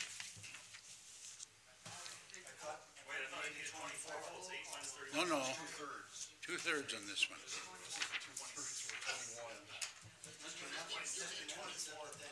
We're ending debate, we're going to vote on Now you have to vote on the resolution. Okay, now we're going to have a roll call vote on voting for the resolution. A yes vote means you're voting for the resolution. A no vote is that you are not voting for what we're doing. And Laura, I'd like to have you do it first. Yes. There's a yes vote from Laura. Laura Tomerdoll is yes. Malick is yes. Yes. Clarence Malick? Yes. Steve Hermson? No. Kenneth Colby? No. Cindy Leonard? Yes. Linda Lucky? Yes. Ryan Seacard? Yes. Dan Rabel? No. Alfred Frank? Yes. Julie Spear? Yes. Joe Hurchin? Yes. Bill Peavy? No. Gerald Peterson? Yes. Charlie Grant? Yes. Greg Telejohn? Yes. I'm sorry? Yes. Yes. Roger Larson? Yes. Richard King? Yes. Frederick Horn? Yes. John Mortensen? Yes. Esther Wentz? Yes. Jean Ritz? Yes. David Peterson? Yes. David Osnes? No. Lauren Sather? No. Richard Marzov? Yes. Sharon Norton Bauman? Yes. Peter Post? Yes. Roger Rebholz? Yes. Bill Cranmer? Yes. Daryl Stanifer? Yes. John Borup? Yes. 1, 2, 3, 4, 5. We have 25 for and 5 noes. 6. 6 noes, excuse me, yeah.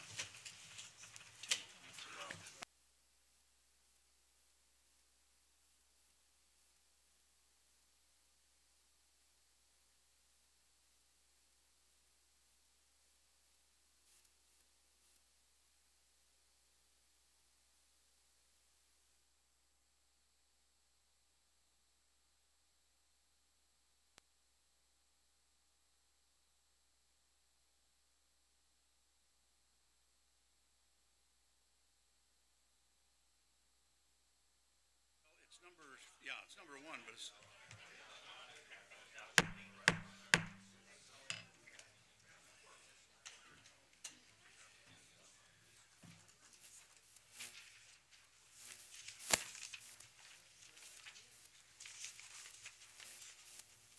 at this time, we're gonna, before we go to, energy, we're gonna take, Judge Vlack, because the judge is back here and he needs to get back to his desk. So, we will take, the resolution that talks about, and I don't know where it is on this other one.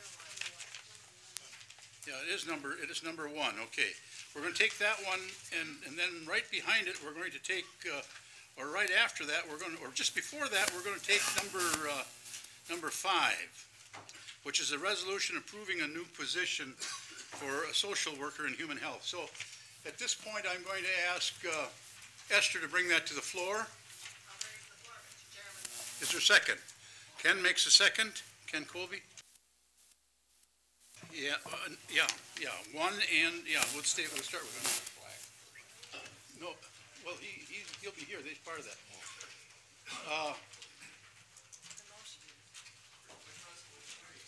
I'm on one, the hiring of a social worker. No, I mean number five is the first one. We want to hire the social worker first. Then you're going to amend the budget, aren't you?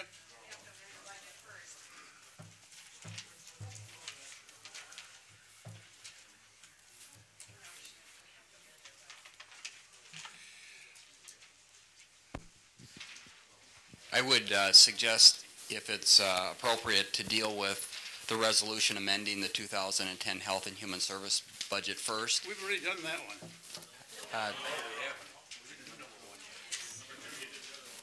No, we did two. That was the one on health insurance. We haven't done one. Exactly, and then if that resolution is moved forward, I think then addressing item number five, the resolution approving the new position, would be appropriate. All right, that's what we'll do. So you have a motion on resolution number one on the floor and a second. Any discussion? Buzz? Again, I would ask someone to tell us how the committee voted. Can you tell us that, how the committee voted? Esther? It's on the back of the resolution itself, and it shows that the Health and Human Services Board all voted unanimously for this. And I believe Judge Black is going to address this at this time. Yes, that's fine. Whatever you want.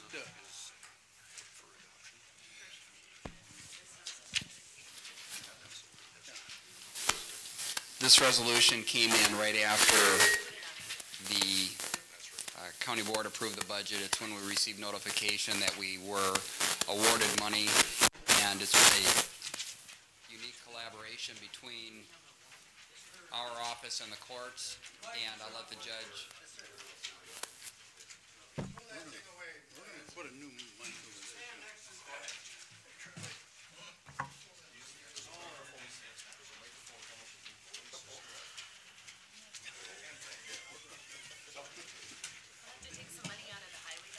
I broke another thing. Sorry about that. This resolution was brought to Health and Human Services, and we received notice of an award of a OJA grant shortly after the county board approved the resolution. Judge Black has worked on this project along with several folks from the department. Kathy Dunlap is here today to talk about some of the specifics on how we would organize if in fact the board had questions for that. But the judge was kind enough to talk a little bit about, to be here to talk, I think, a little bit about his vision and where we hope to bring this program in the future. So with that, I will turn it over to Judge Black. You know, I'll be brief. I'll get to the point. I'm going to talk to you about something I feel very passionately about. I became an attorney in 1974, a judge in 2001. I've dealt with thousands of juveniles. I see things in juvenile court that I can't even tell you about. But I know this. Many of you might be my same generation. And I can tell by the color of your hair you are. You remember the Fram oil commercial? They said, you pay me now, you pay me later. And that's what I'm trying to do with juveniles. The concept is a juvenile treatment court to treat the needs of the juveniles when they are juveniles, not when they're adults, to avoid having to have them in the adult system. It's that simple. We have had a serious drug problem in St. Croix County with methamphetamine for years. That has been worked on. We have an adult drug court that's been successful. We would like to do the same for the juveniles, and not only treat just problems with drugs or alcohol, but also if they have mental health issues. That's the reason for this. That's the reason for the grant money. And again, I could spend an hour in here telling you the whys and what the hope is. All I can tell you is very simply, you've got kids out there who have needs, and if you don't take care of them now, if we don't try to take care of them now, they're just going to come back. So the purpose of this is to have a juvenile treatment court in which some cases, which are high-risk cases, are going to have more court supervision. At the beginning, it may be weekly, then 2 weeks, 3 weeks, 4 weeks, for at least a year, to try to treat, again, not only the juvenile, but the family and the issues they're dealing with, so that hopefully they're addressed, and at least the juvenile, when that juvenile becomes an adult, can go on and become a respected citizen in society. So, if anybody has any questions, again, I can bend your ear for hours on this, but it's that simple. So. Any questions of the judge? Peter? Yes, I'm just interested in, does the grant cover 100% of the cost? And for how long? The grant is a 3-year grant, and I believe it's probably reviewed every year now. I'll be frank with you, there are some details I don't have the time or the interest to try to keep up with, and I know Fred Johnson's dealt with it, Kathy Dunlap has dealt on that. It's not 100% of the budget, but I'll be frank with you, if I get $0, I'm going to do this. It's that important. So, any other questions? Any other questions? Fred, can you explain the number of dollars that are involved here so that that question gets answered? What we were awarded through the Office of Justice Assistance, and I can tell you that the judge is willing and interested in devoting time to this project. Myself, Judge Black, and another staff person, Tim Marcraft, drove down to Madison to do a presentation. It was a requirement of the committee, of the Juvenile Justice Commission, I think that's appointed by the governor. So we spent a whole day driving down to Madison and back for 15 or 20 minutes of conversation with the commission. What we were awarded is the maximum the commission could award, so we were told, and that is $100,000.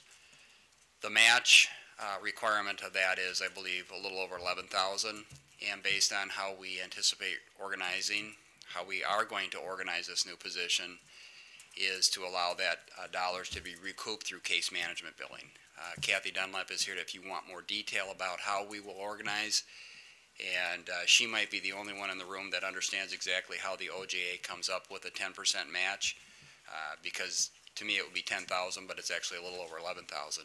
But that's what we were awarded, and we anticipate that the first year we would not operate with any levy appropriated towards this program. Program review would happen on an annual basis. We have performance outcomes that we will have to meet with the Office of Justice Assistance. I believe they're anticipating coming to our office, Kathy, this week to review final details of the budget if this committee approves accepting the grant money and moving forward with the project. Again, I think what's important is exactly what the judge talked about. We need to find a way to do this. When we went down to Madison, we talked about 25 to 30% of our caseload that is in juvenile court at this point in time are cases that have been open and have lingered in our service delivery system for over a year. And the outcomes associated with those individuals, when we looked at a point in time, cost purchase services to be in excess of $500,000. I believe that's highlighted in the resolution, and that does not include the judge's time, staff person's time within law enforcement. So we're trying to reach those juveniles and their families that have the current system just hasn't quite worked. Fred, we're gonna get $111,000 or $100,000 on that. Will all that $111,000, is that all gonna be used as for one person, or is that gonna be kind of spread around? You know, distributed to other people that are gonna be working under this program? We have, our initial budget was a request of approximately $150,000. And so the $100,000 will cover a staff person's time that we will dedicate specifically to this program to deal with referrals that are accepted by the juvenile treatment court team. The $11,000 is our match requirement for the first year, which we anticipate will come through case management billing. That's what we have budgeted. There's a fair amount of detail around how we have organized and how we will budget for the or how we will need to train the staff person to actually recoup those dollars through medical assistance and other forms of case management billing. But at the end of the day, we were not awarded about $30,000 to $40,000, so we will have to make some adjustments, and that's what Kathy Dunlap, Ron Kiesler, and the staff from OJA will review. And we're likely not going to be able to fund some of the things that we had hoped to do for parents to make sure that they were accessible, remove some of the barriers in terms of finances. We were looking to fund a couple of specific treatment plans or treatment initiatives, so we'll have to reevaluate those. But the staff person, we think, is critical to make sure that time is devoted up front to manage the program along with the court, along with the other systems that are involved as we move forward to develop treatment court, rather than to do it in a piecemeal fashion. That's what we felt was most important. So the lion's share of the money will go towards salary and fringe. Buck? Mr. Chairman, I would note that this was passed unanimously by the Health and Human Services Committee, even including some members who are noted for their conservatism on financial matters.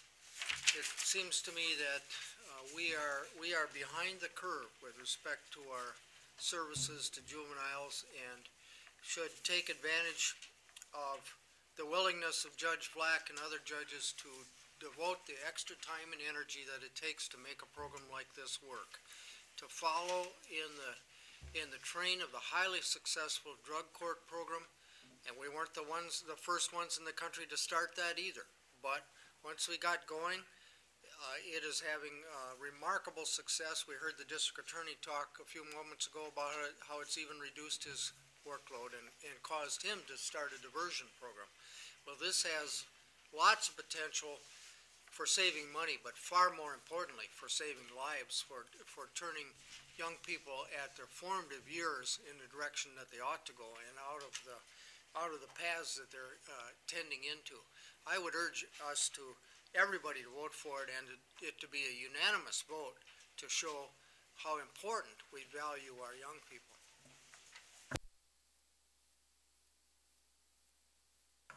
This first went before the Substance Abuse Committee before it went on to Health and Human Services Committee, and we were unanimous in supporting it as well.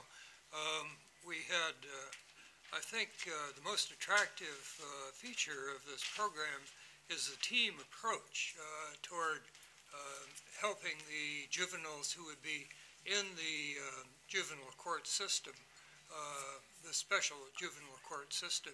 I'd like to have Judge Black address that, explain a little bit about how that team approach would work. Similar to the drug court program, the drug court program has a judge, a district attorney representative, public defender representative, treatment provider representative, drug court coordinator, as a member of a team, as well as law enforcement. We staff these cases every week before going into court, and based upon our discussions during our staff meeting, we go to court and either give a reward or a sanction or review with the progress or lack of progress of each participant. We do the same thing in the juvenile treatment court. We'll be staffing these cases as a team. It's anticipated, again, we would have a judge, person from law enforcement, district attorney's office, treatment providers, coordinator, and again, discuss each case before going into court, discuss progress, lack of progress, determine what, if anything, should be changed. And initially, this will be on a weekly basis to the cases that come into the juvenile treatment court. That's what's envisioned.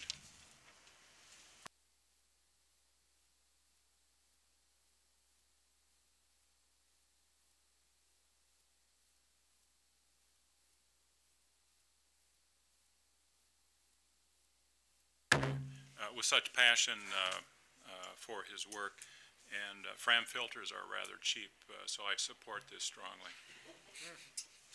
If I can follow up on that, because you raise a good point, because there are CFS teams with the Department of Human Services that would very possibly, with these cases, become involved in the third or fourth phase of these, and so I'm glad you mentioned that, because that's another part of the team. Before we pass this unanimously, it does need a little bit of housekeeping. Unfortunately, I see that we left some words out, and so I'm going to move to amend it. And in the second whereas, in the second line, add the word "that" after court orders, so it would be court orders that have been opened. Down in the sixth whereas, the first line, we should insert the word "court" after the words "juvenile treatment." In the third line, after "assist families," we should insert the words "in reducing." Linda, I'm going to ask you to back up so I can get these. I got your first change. Could you do the second one, please? Okay. You got the first one? The next one is in the sixth whereas.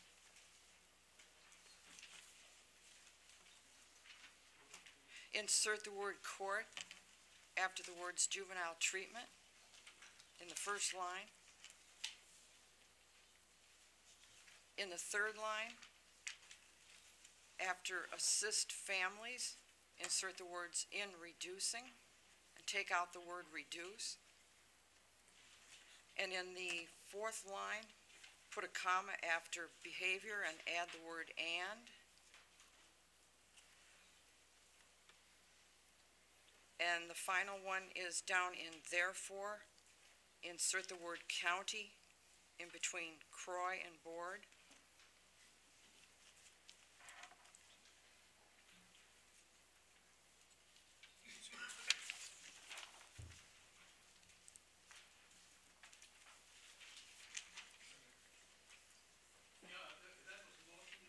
Yeah.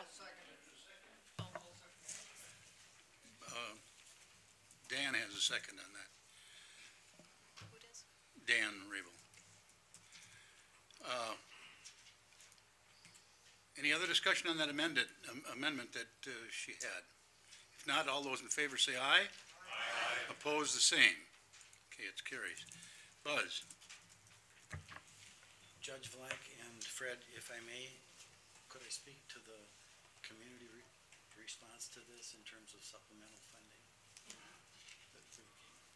Yeah, sure. Is it okay with you if I do that? Sure. Okay.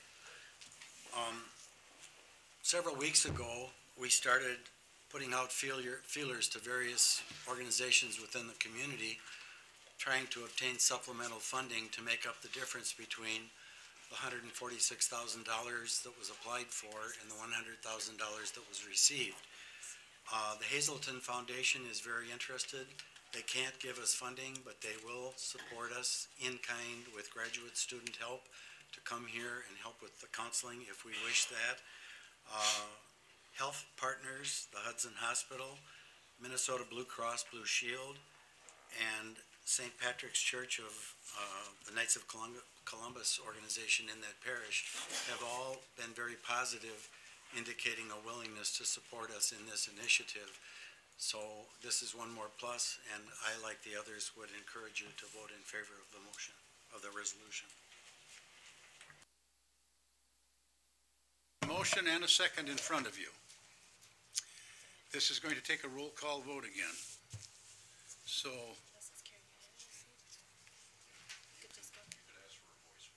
yeah, oh, can we ask? Okay, all those in favor say aye. Aye. All those opposed? Carries unanimously.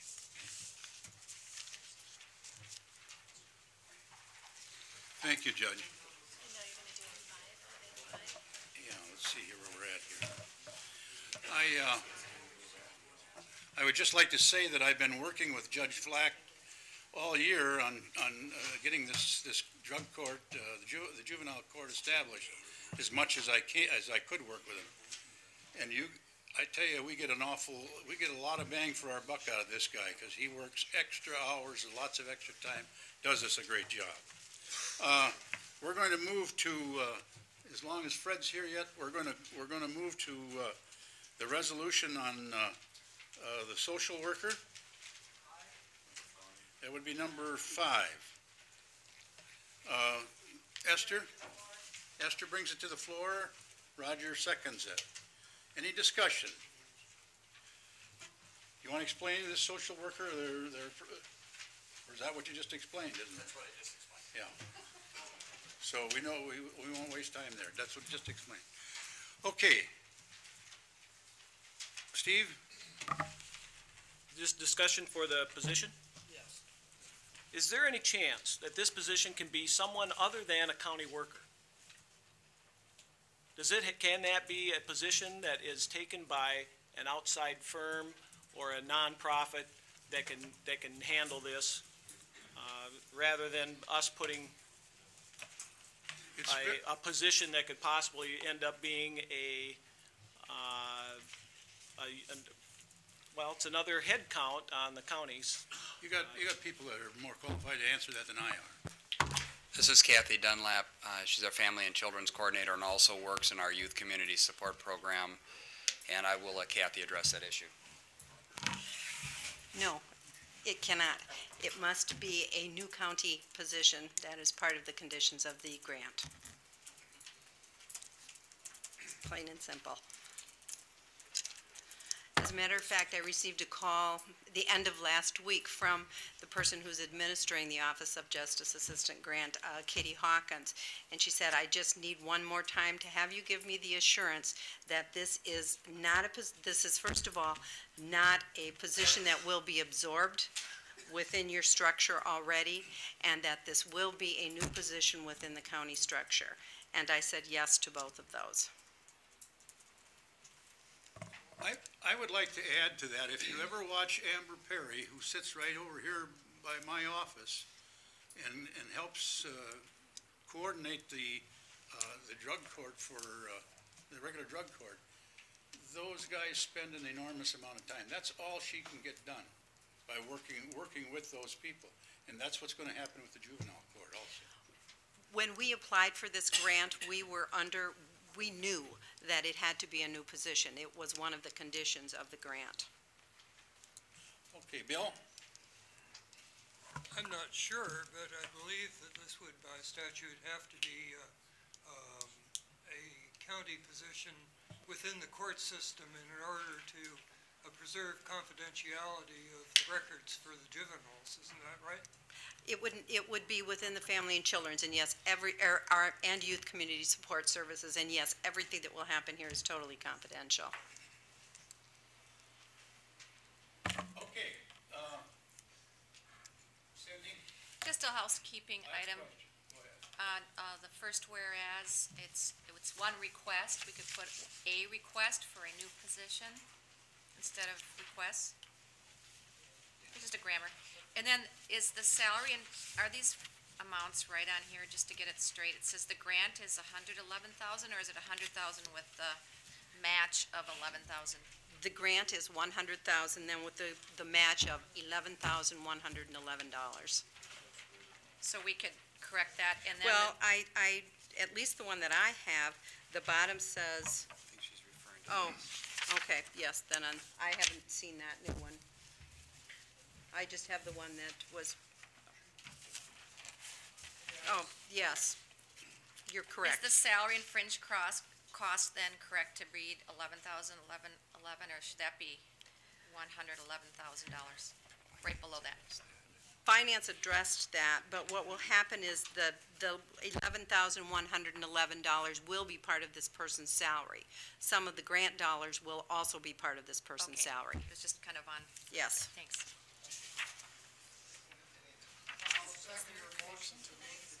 I think she wants a word two. In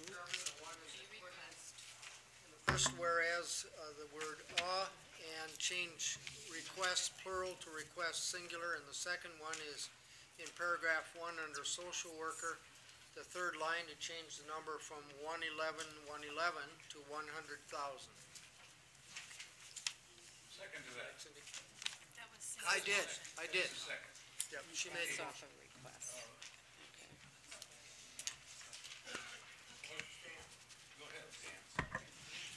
Just as you're correcting that, so under the social worker, 1, 2, 3, 4, 5, the fifth line down where it says salary and fringe cost is only 11,111. I mean, should that be a different number also? Can somebody tell me that? As I, Is that referring to the county cost? that's the county cost, exactly.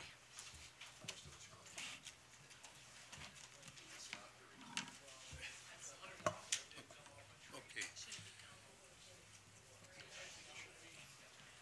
Did you have another question, Elfie? Pardon me? You have another? Somebody should have amendment to county cost under the salary and fringe. Could, Cindy, will you add to your amendment or make another amendment that shows that the $11,111 is the county cost to this employee? There's $100,000 of grant money and there's $11,111 of county dollars. For this social worker. So I would make an amendment to correct the verbiage to say the county salary and fringe cost is $11,111. There you go.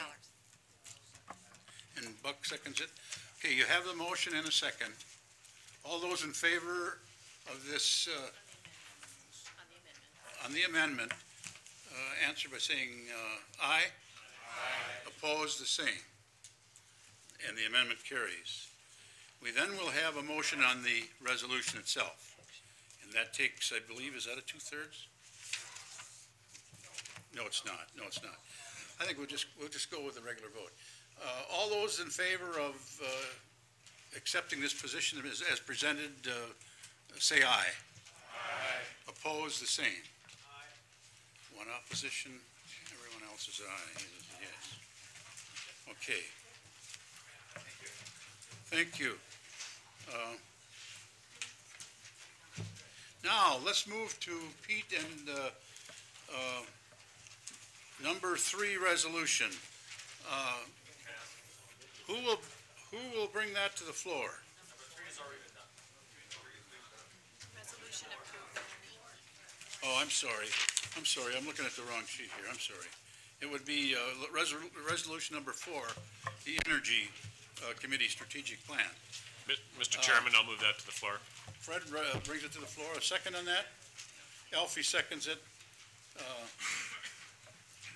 Discussion. Go ahead. Ready? Okay. I have put together just a short presentation on behalf of the Energy Committee, and is it, oh, you're going to fire it up. Good. Okay, and then just hit, perfect. Okay. This presentation is in response to the goals that were set in 2008, 2009 to reduce overall county energy use by 10% by 2013. Very goals. And we've also, the goal also included a look at using renewables or increase the use of renewable energy. And today, we're providing a final report from that committee and then asking for approval on a resolution to put that plan in place. The first thing I'd like to do is to thank the committee that was a part of putting this plan together. As you can see, we had a really nice representation from across the county. We had Chair Standifer and Vice Chair Horn, but we also had folks from the real world, folks from the public. So we had.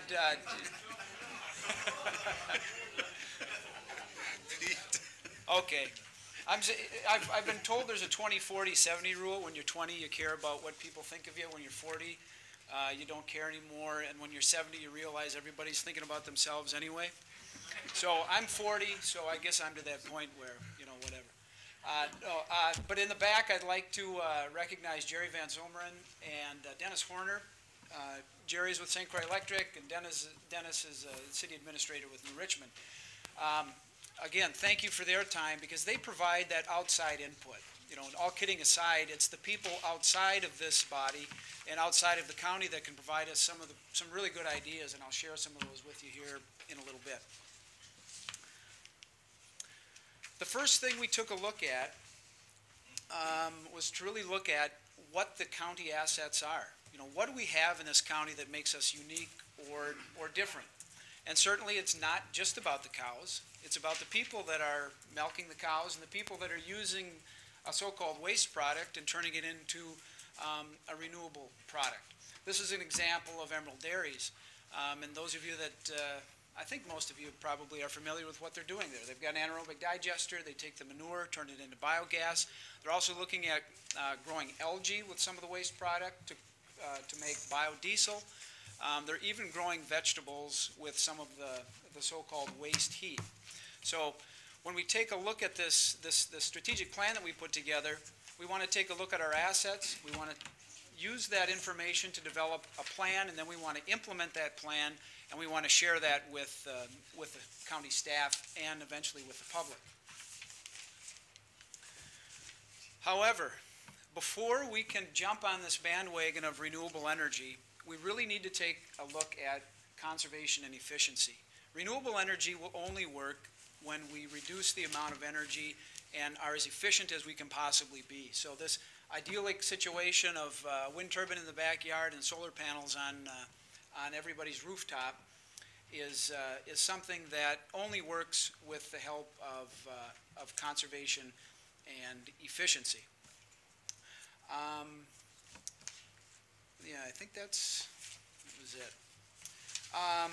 The second piece of this plan is really to look at an energy assessment. This is a picture showing Lee Schwebs from Focus on Energy in the center of the picture.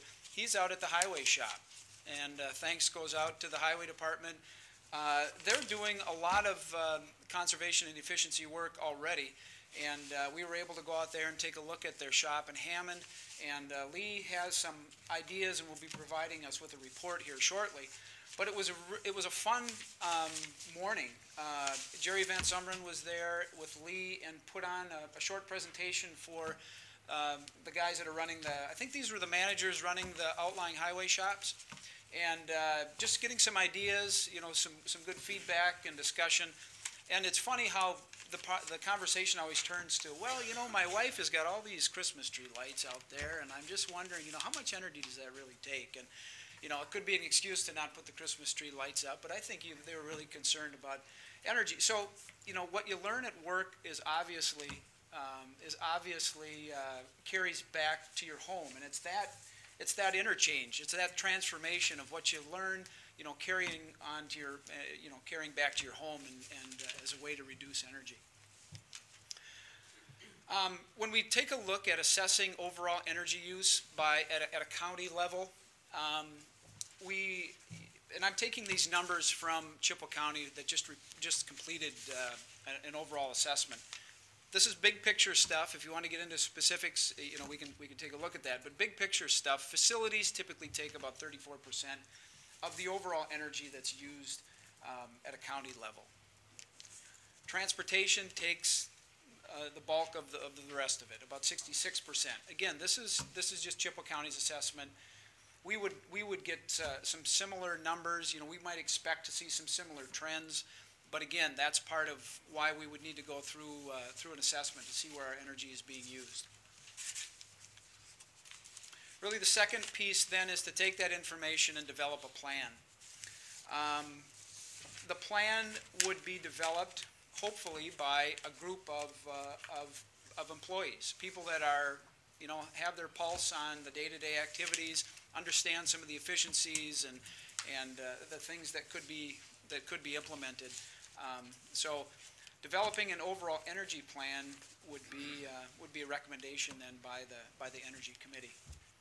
And then the next step is really to implement that plan. And the reason that this is a separate step is because too many times plans tend to sit on the shelf. And the implementation phase of the plan is really to make things happen, to apply for grants, to take those recommendations and then install those things and make them happen. Here we see Art Tobin. And again, I should say a special thanks to Art Tobin and Jennifer Havens, who have really taken this have helped out a lot with some of the work that this committee is doing. So here we see some of the things that have been installed downstairs. I mean, a lot of this is going on already. Part of developing this plan would be to document some of those savings that we've already realized. And so you should rest assured that that the county is doing this already.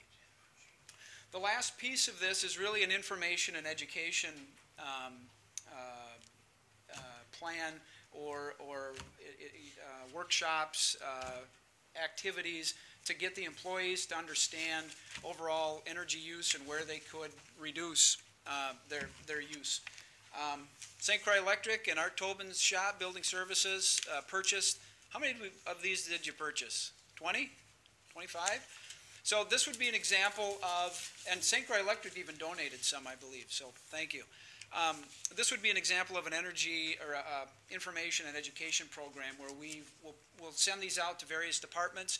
You can plug this into the wall and then plug your computer into it or plug your refrigerator into it or your candle heater or whatever you might have in your office.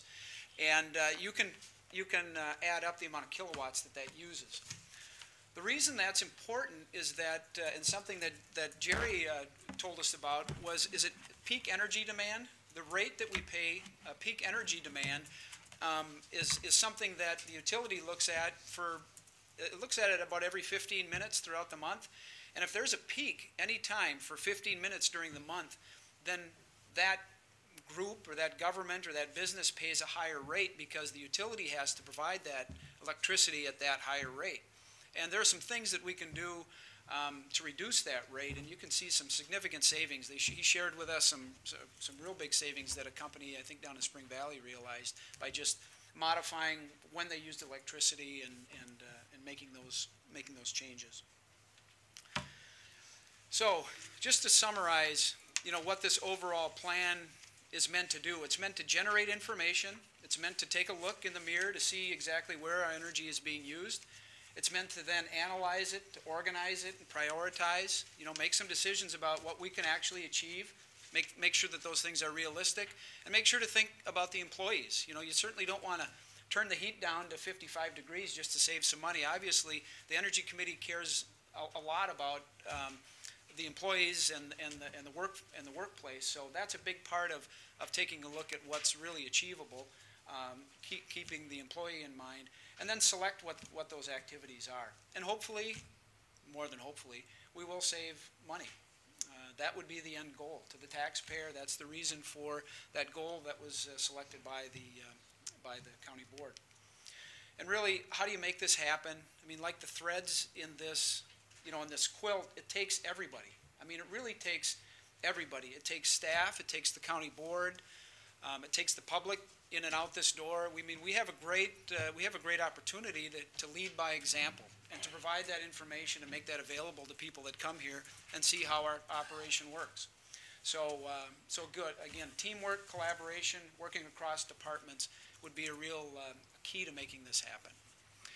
Now, I know you received a copy of the plan itself. I chose not to read that word for word, but if you have any questions, certainly we would be happy to answer or address anything you have in there. Yeah. I was very happy that the Energy Committee has put together this action plan, and I'm delighted that the subject is being addressed in a systematic way. But I was puzzled a bit by the degree to which this tracking and measurement of energy use is going to be utilized and disaggregated so that we can tell which of the various facilities or departments or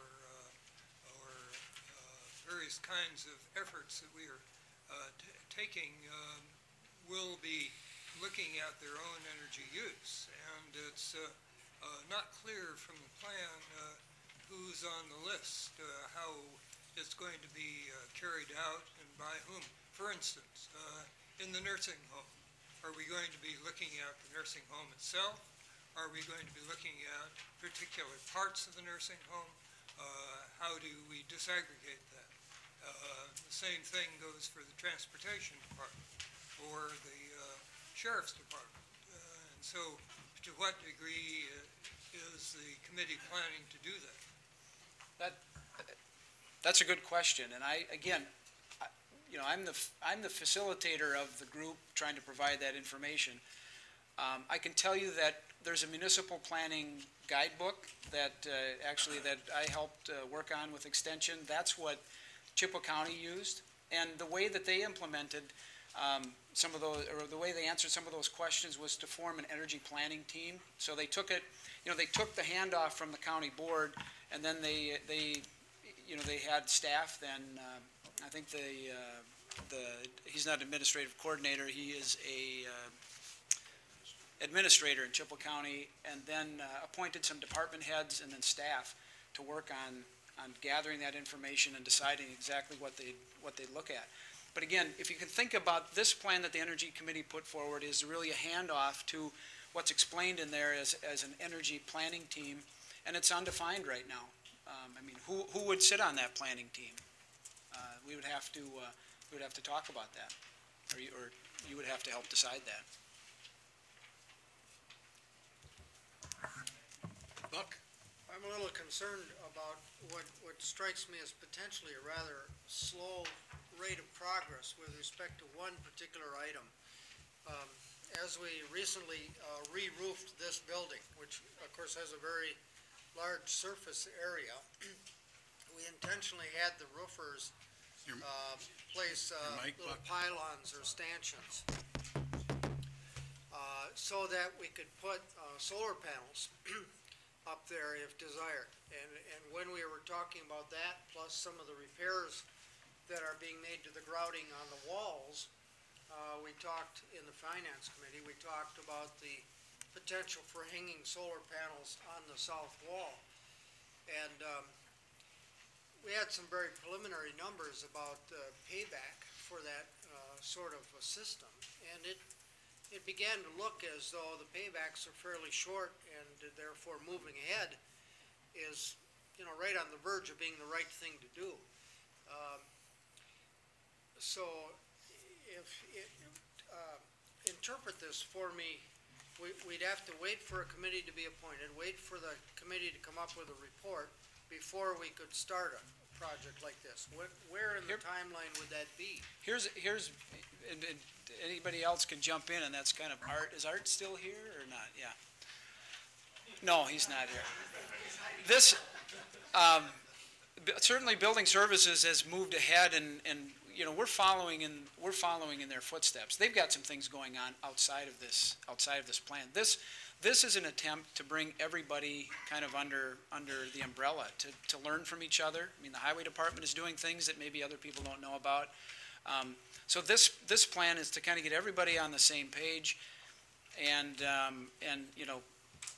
work it that way. That doesn't mean that if they're going to look at solar hot water system, that it would be held up by this plan. It would just be incorporated. And I guess that was one thing that we said from the beginning, is that the committee was going to use the ideas of the existing departments and not mandate that, this planning team would come up with ideas and not mandate what departments should or should not do, but kind of incorporate those good ideas and offer suggestions.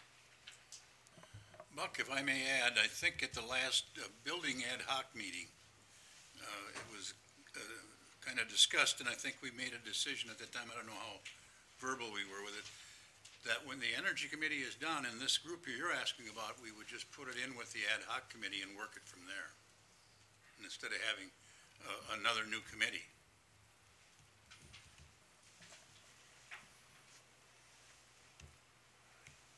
because even though that's a building, it's an ad hoc committee there, we are meeting on a regular basis, which this committee didn't meet that often. I don't remember there being a deadline on the building committee's work, but you're probably in the best position to forecast when that energy committee, when the ad hoc building committee would become the energy committee. Are we looking at the middle of 2010, as this document before us seems to suggest, or earlier than that? I would hope it would be, I would hope that we would do it as soon as we need to do it, because it can be part and parcel of our decision-making in that committee. I can't answer and give you a specific date.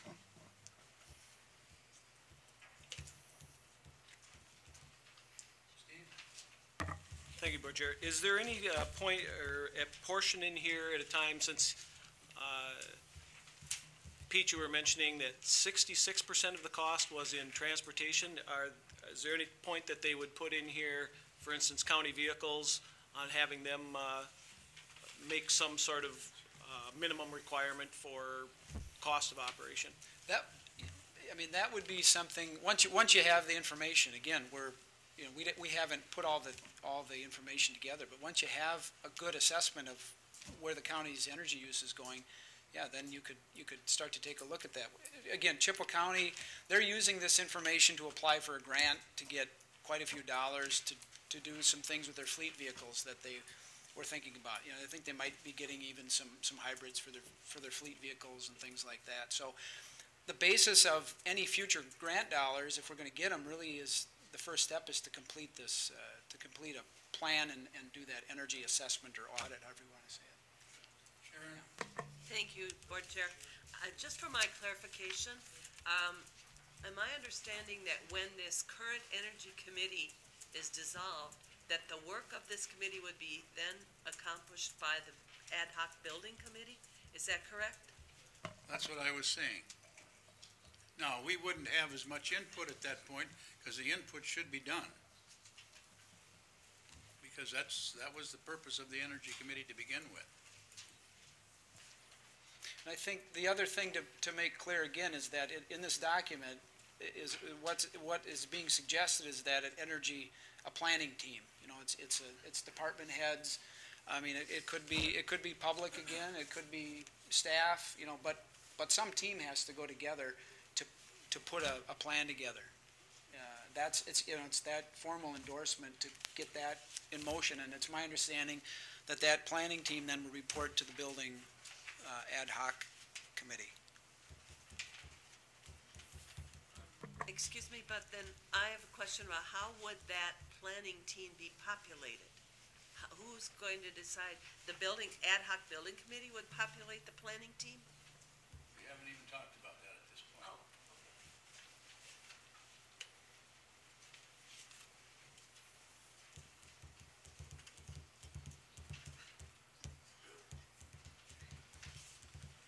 Bill? Getting back to the question of measurement here, seems to me that we're going to be asking department heads or their subordinates to add an additional task of measurement. I was wondering whether or not they will need some advice about that, and who's going to give them advice, and who's going to collate the results of the measurements, and when will that be finished? Will we be doing it over a period of a year, or 6 months, or 3 months?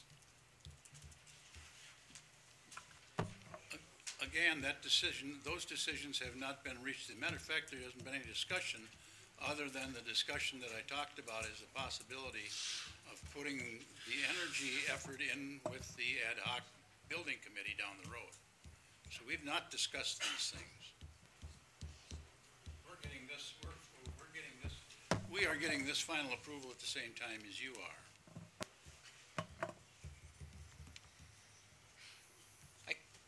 one thing I can say that we have been, and I know Art has been working with Focus on Energy.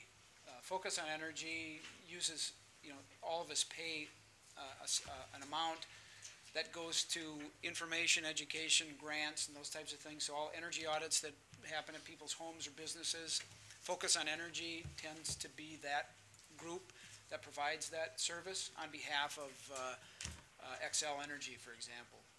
So we've got their help in helping us determine. That was a picture of Lee Schwebs from Focus on Energy that was working with the Highway Department. And they have helped they help school districts, they help government, and that's really where we're taking some of the information from, or helping us to put that, to collect that information. And as far as collecting the information, some of that I would be more than happy to help work on. I don't know that it has to fall on necessarily the department heads or the staff, but certainly they should know about it, but we could help do some of that work too. Any other discussion? Buck? One other thing, Mr. Chairman, I'm looking at the complete a comprehensive energy assessment using 2008 as a baseline by third quarter 2010. That's the first of these strategic initiative action plans. And I wonder if that's a typo there, because it just, why wouldn't we use 2009 for the baseline if we're not gonna have it done until the end of September in 10? I mean, all the 2009 data will be available by, well, your electric bill comes the month after. So let's say by February of 2010, we will have receive the last electric bills that we're gonna get pertaining to 2009. Why would we do this based on data which will be a year and 3/4 old? Well, the original goal of the county board was 2008. A lot of things have been installed in 2008, 2009, so it would be nice to be able to go back and to take credit for some of those reductions. So, I mean, we could do it in 2009, and you'll see some reductions there too. But it's going to be a lot easier for us to get data from 2008, just because it's more available. If I could follow up, Mr. Chairman, with all due respect, patting ourselves on the back for what we've already done is a fine thing, but saving energy in the future is even finer. And basing it on 2009 would enable that. I'm not in disagreement with Buck's observation of the most current data, but I think it would be disingenuous to say that this is an attempt to pat ourselves on the back. What we were really trying to do is strategically line up the goal of the county board, which was established at that time specific and established a benchmark for energy reduction. So to match up the plan that we've brought to that strategic goal that the county board established, we used the same criteria, the same year, so that we could track it to see if we accomplished and met that goal. That's the reason for the 2008. Okay, any other questions of Pete? Okay, thank you very much, Pete. Pardon me? Yeah. There is a motion and a second on the floor to approve this strategic energy plan. All those in favor say aye. Aye. Opposed, the same. Carries. Okay. Now we will move into the final resolution, and that's Resolution 6, approving a new position to begin in 2010 as the Emergency Management Director. Darrell? Mr. Chairman, I move approval of the resolution disapproving a new position to begin in 2010, and then I would like to speak to that. Okay. Let me explain something first. Oh, pardon me? Give me a second first. Second I got. Okay. Yeah. Yes, Darrell, go ahead. The reason that this is brought in its current structure is at the last meeting of Finance and Personnel Committee, Chair of Public Protection and a representative of that committee came to discuss with us the request for the new position. By way of background, most of you know that originally the Public Protection Committee did in fact vote on a unanimous vote to merge Emergency Management and Emergency Communications. Emergency Communication Committee. Got too many committees here in my mind. It was the belief of the Finance Committee, after hearing the discussion, that original action on a 5-0 vote was in fact the proper action, and we were not comfortable with the reversal of that on the split vote. However, to have that proper context for the discussion of that policy issue, since it really is a board policy and it's not a discussion that we felt should have been taking place at that committee level, we are advancing this resolution to the full board for proper discussion on a policy basis of this matter. I would point out that the resolution that's in front of you to disapprove that position is advanced to you from the Finance and Personnel Committee on a unanimous 5-0 vote. Mr. Seth. My question would be on, in reference to the December 10th memo from Chuck. Was this properly notified to be presented to us? If this action was taken in a meeting that wasn't properly notified, it would appear to me that if they just did it this morning, it's not eligible for us to act on it. No, the meetings were proper. Yeah, the meeting was proper, but it was not, I did not get it on the right agenda and to Cindy for publication. So after Thursday's Finance Committee, talked with Roger about it, knowing that there was some pressure to make a decision on this, have it put on the agenda, have Finance meet this morning to properly do it. We drafted a resolution, but Greg was at WMIC last week, so he wasn't here to look at it. So therefore, the resolution that you had on your desk this morning is the one that he put together, which is a little bit different than the one that we had drafted and sent to you last week. So whether it should be on this board's agenda or not, I guess I'd have to defer on that. But the meeting this morning was to correct having the wrong agenda last Thursday.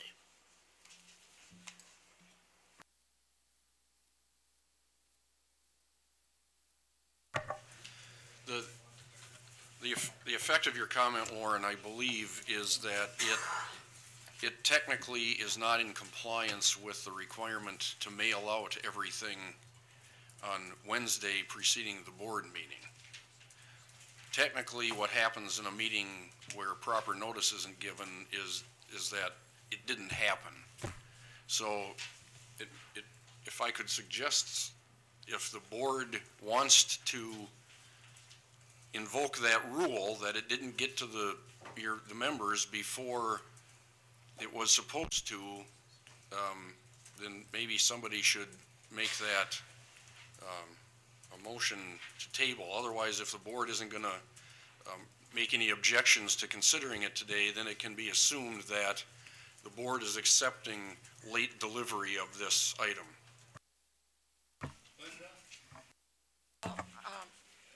Was it properly noticed for the county board agenda for today? It was. Okay. Mr. Peterson. In light of the fact that I don't think this is something that is real urgent that we need to do right now, I would like to move that we postpone this item until the next meeting so that we can get it in the proper order.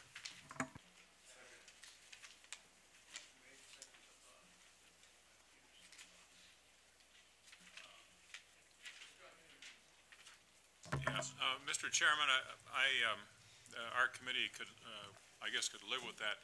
The fact of the matter, though, remains that we need to have a staff person to oversee the department. Jack Colvard is willing to stay on a temporary basis, but it's been his ambition to retire in the spring. He's a good soldier. I think he would stay on beyond that. But we do need to move forward with this so that the department is adequately staffed, and if we delay it a month, it simply pushes it back. If that's the board's wishes, so be it. But we would like to move ahead in a timely manner.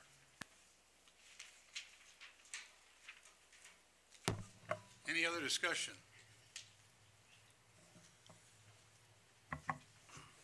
I think if we do push it back another month, Mr. Chairman, it's gonna give the committee a little bit more time to look at what's going on. To me, this whole works has been a rush job from day one. We need to look at the whole works and kind of start from scratch, back up, slow down, and do things right. What's your motion then?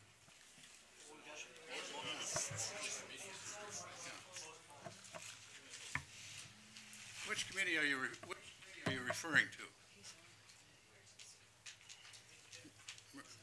Emergency management.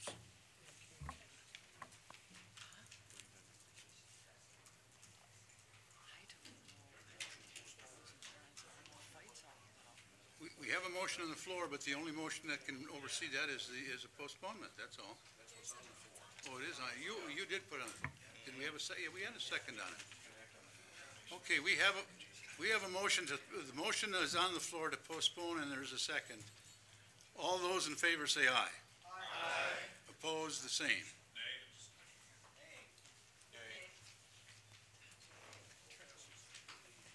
Passes.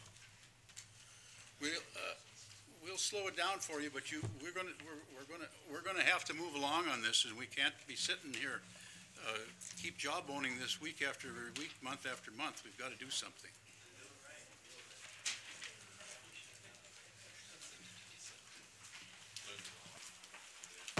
Linda? Well, it looks like, there is disagreement on this.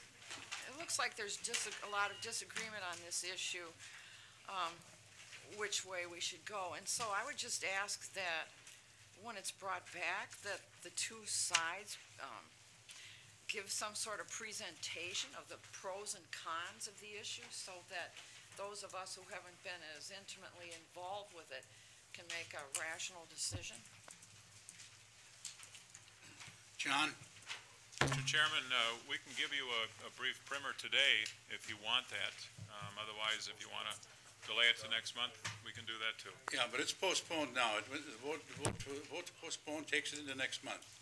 And then we'll get it to the floor and we'll have some discussion on it again, so. Yes. Just noting from a schedule standpoint that this has been a scheduling problem as much as anything, that I'm just letting the whole board know that next month, if I believe, the Finance Committee meets prior to the Emergency Management Committee. So if there's anything that comes out of Emergency Management that then has to go through the Finance Committee as the Personnel Committee to get to the County Board, we're going to have to be mindful of that schedule. Otherwise, you might be looking at March before you have a board meeting to address it.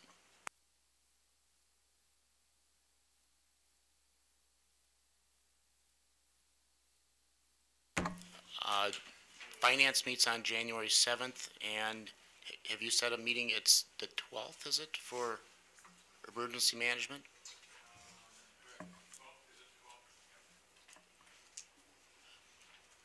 Now, there may be, and I just throw this out as a suggestion very early, trying to respect the two committees, but,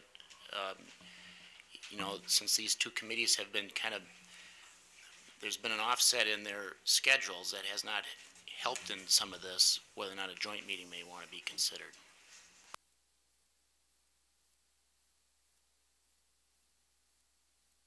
At this time, then, is the sheriff back here?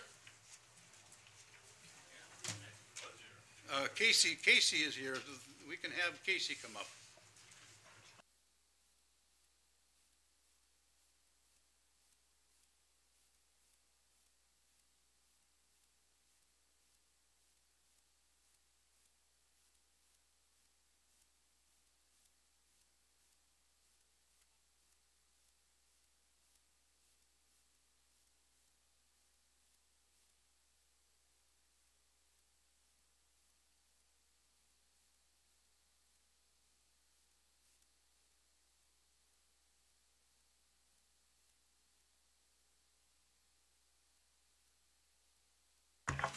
Good afternoon. As your medical examiner, I'm used to people not being too excited to see me, so I take no offense. The mission of the medical examiner has and always will be to serve the living through the investigation of a sudden or unexpected death. I'll be brief in showing you the events of the last year compared to the prior 3 years. Statistically, we're growing at about 5.4% case study-wise. Our cases are broken down into 4 types. They are phone reports. Those are typically the expected deaths, primarily due to perhaps a hip fracture, some type of prevailing circumstance that prohibits a physician from signing the death certificate. Those cases are called to us and we cover them through a phone report. There's also sufficient documentation to support what is believed to be the cause and manner of death. Cremations are a family choice. That is growing. I believe that is an economic trend, simply because cremation is a more affordable means of final disposition. Our scene calls and our autopsies are all related to the type of call that we receive. Scene calls typically are more of a less cut and dry situation in which a little more investigation is required to establish cause and manner. And the autopsies are collaboration between law enforcement, the district attorney's office, and my department. The trend for autopsies is going down, which is a good thing because that is a costly item for the taxpayers. Looking at the last year, actually the last 11 months, showing the breakdown in age groupings, showing the clustering in the 80 to 89 year of age range, typically for the reports coming into my office. Average age of death reported to my office is a little over 77 years of age. The oldest, we had 2 at 103, and unfortunately the youngest was at 21 days. Child Death Review Team, I wish to acknowledge the efforts of the St. Croix County District Attorney's Office for having the foresight in becoming a founding member of this organization. It's where each child death is reviewed formally through pulling together of resources. The District Attorney's Office, Public Health, various law enforcement agencies, Child Support Services. All these people get together to help compare their case files if there is one.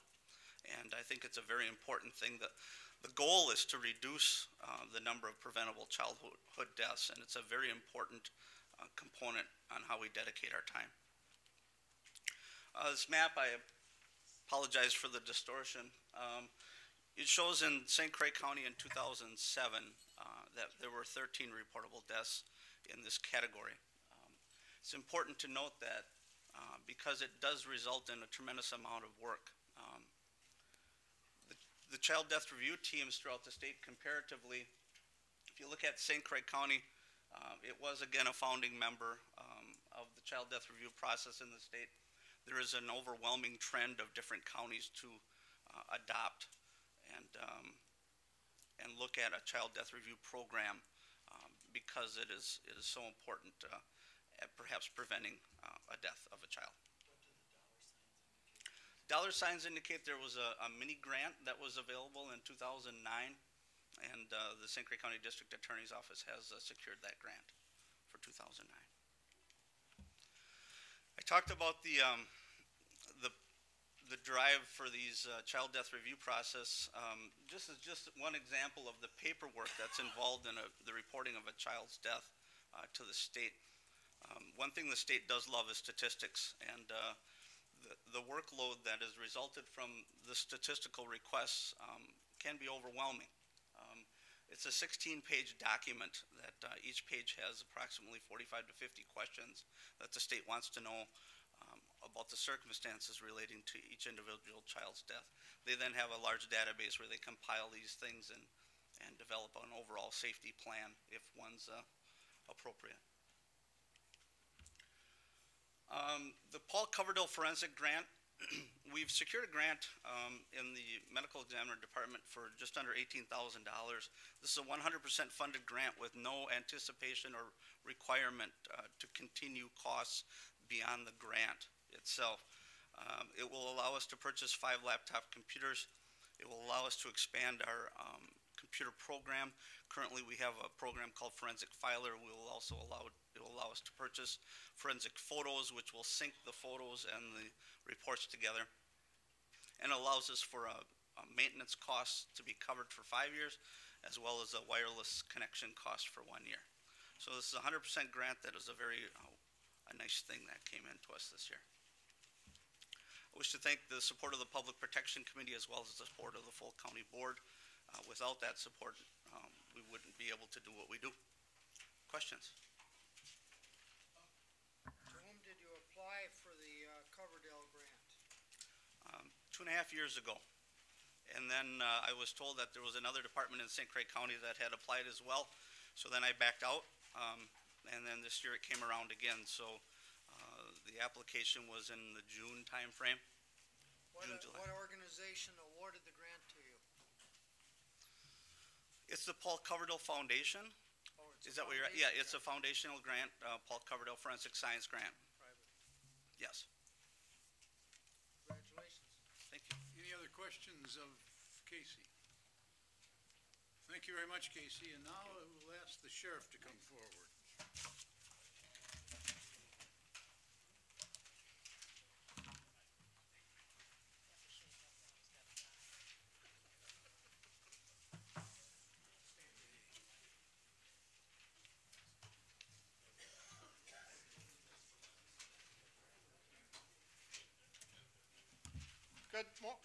Afternoon it is.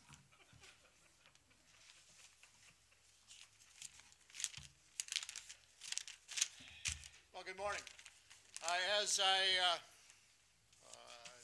gave you just a little sheet with just some of the statistics on it that we do and the number of calls that we answer.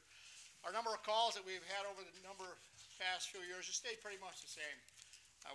This is as of the end of November, so by the end of December, we'll probably be in at 12,500, close to 13,000 calls for service again. And again, those range, in here I only put just a few things, some of the things that really take a lot of our time when we investigate them. But we typically respond to about just over 200 different types of calls that we will respond to. That's everything from the homicide all the way down to the town of Baldwin's dog complaints.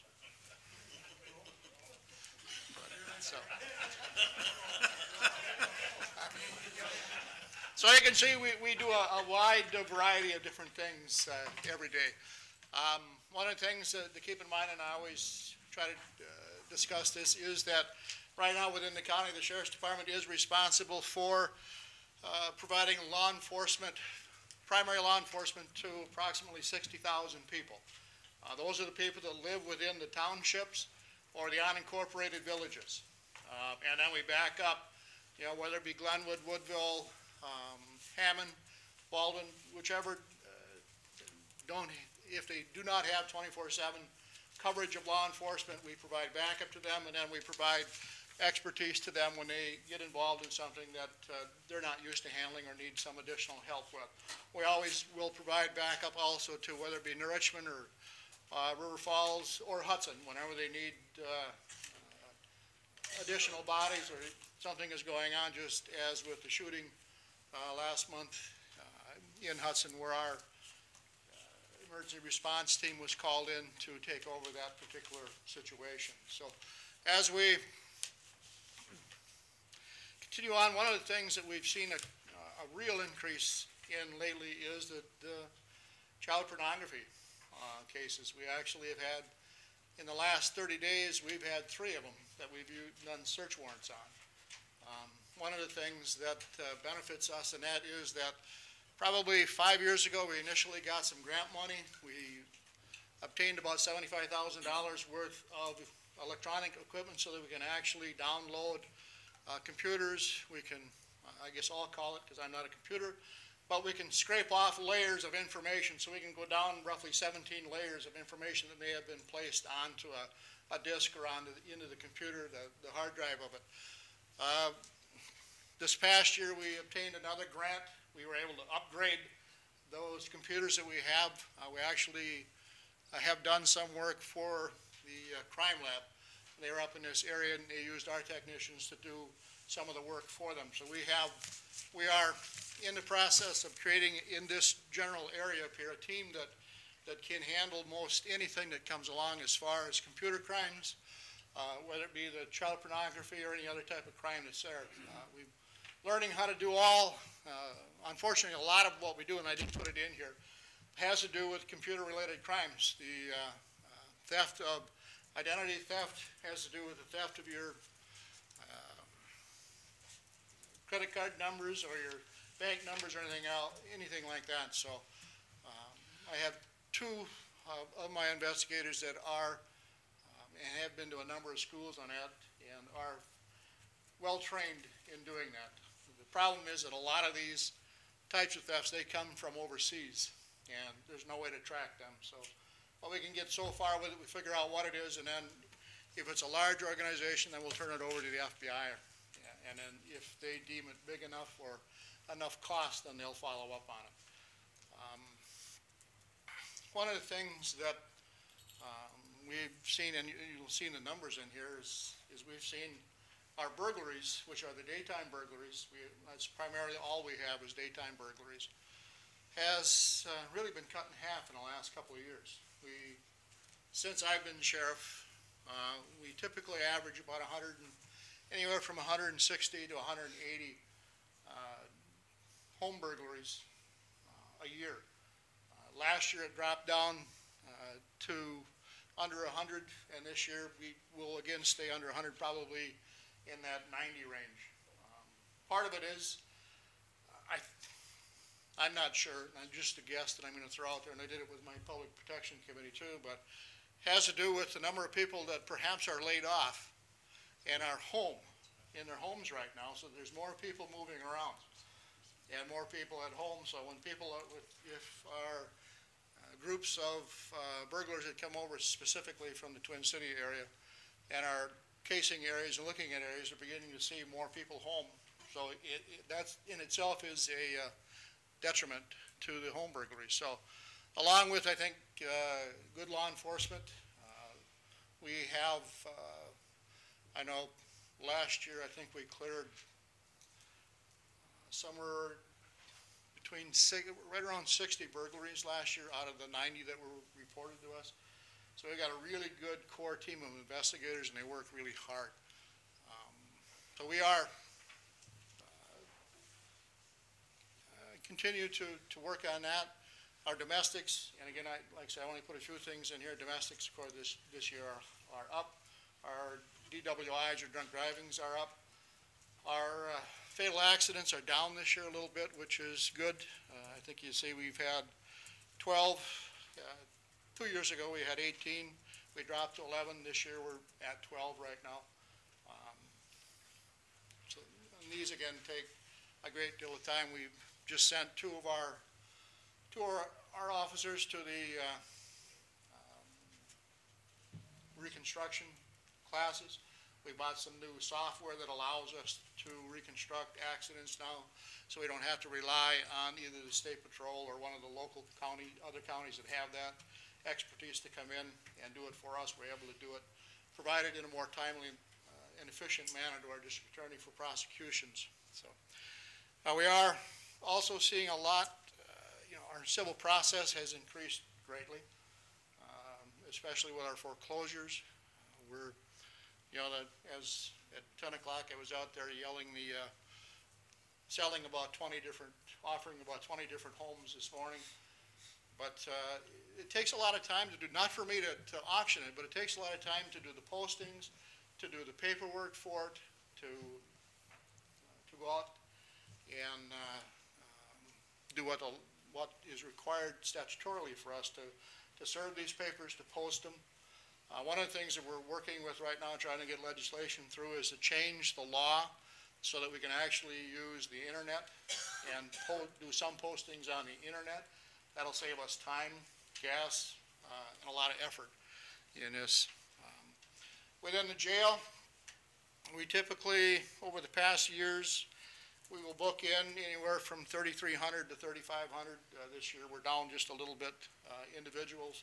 Our daily population has dropped, And the daily population is basically our long-term people that are been sentenced to time in the jail. Several reasons for that. I think the district attorney talked about that earlier. It has to do with the drug court. That has helped reduce the number of people that are incarcerated for longer periods of time. The district attorney has his own diversion program, which diverts people from that typically would be spending a weekend or 5 days or 10 days or maybe 30 days in the county jail. He's working with those through his staff, and they are primarily first offense, nonviolent offenders. So that reduces the number of people that are sentenced to the county jail.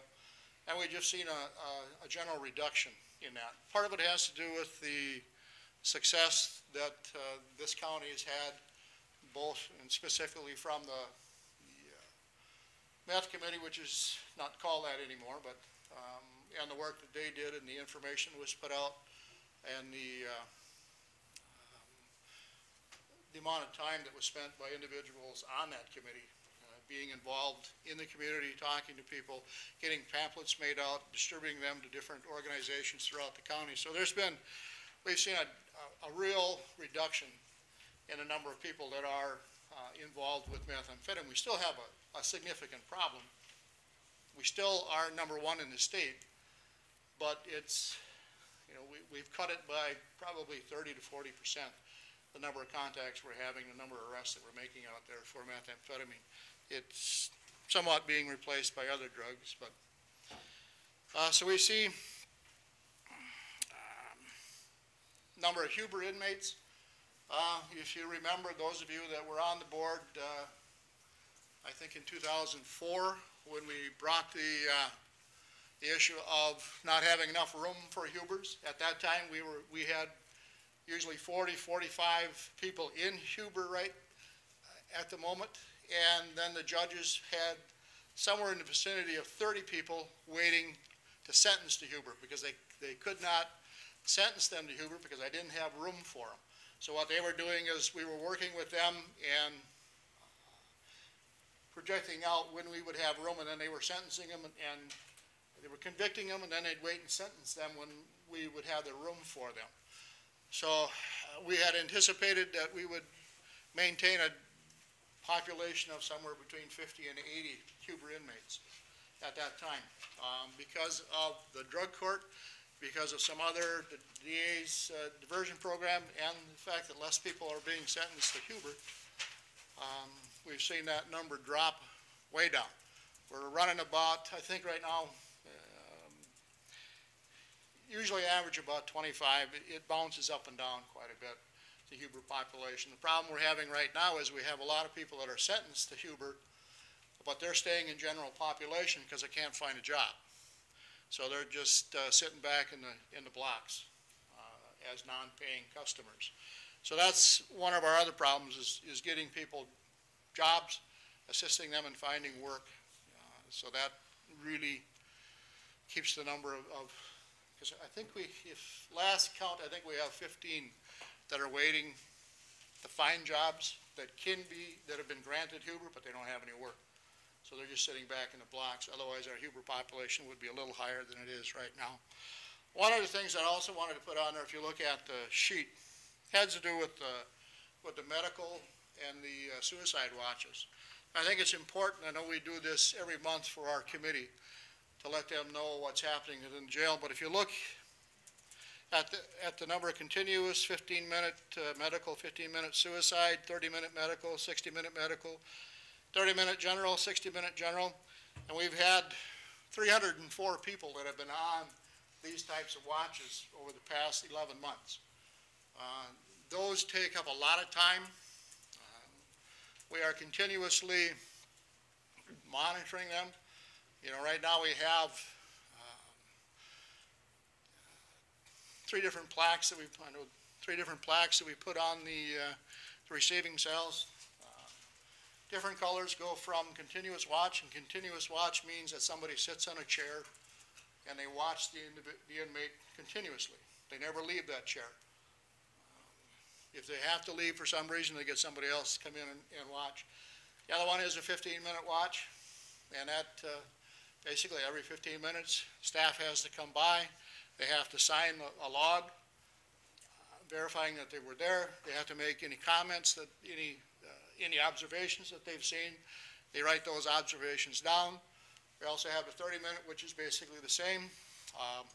Several years ago, we started having all staff, the senior staff or supervisory staff, every hour they are to check those logs. They initial those logs to verify that those checks have been done. And then either the chief deputy or myself, once a day, goes in the jail. We've been doing that for quite a few years now. We pick up those logs, we read them, we verify that those continuous watch, the 15-minute watch, the 30-minute watch, all of those have been done as they're supposed to be done. And if they're not, then we have a conversation and do some retraining. But it is, so although it is a time drainer, I'll say that, it's very draining for staff. It's very difficult for staff to be involved with so many people with mental health problems, with health problems.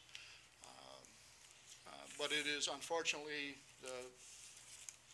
become the place of county jails to hold people with mental health issues, people with health issues, period.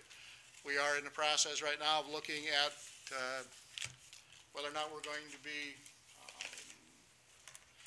providing medical care for our Hubers and possibly for those that we put out on electronic monitor, because they're all still committed to the jail. So those are issues that are coming up that are being really pressed upon us by current cases pending in court from other counties.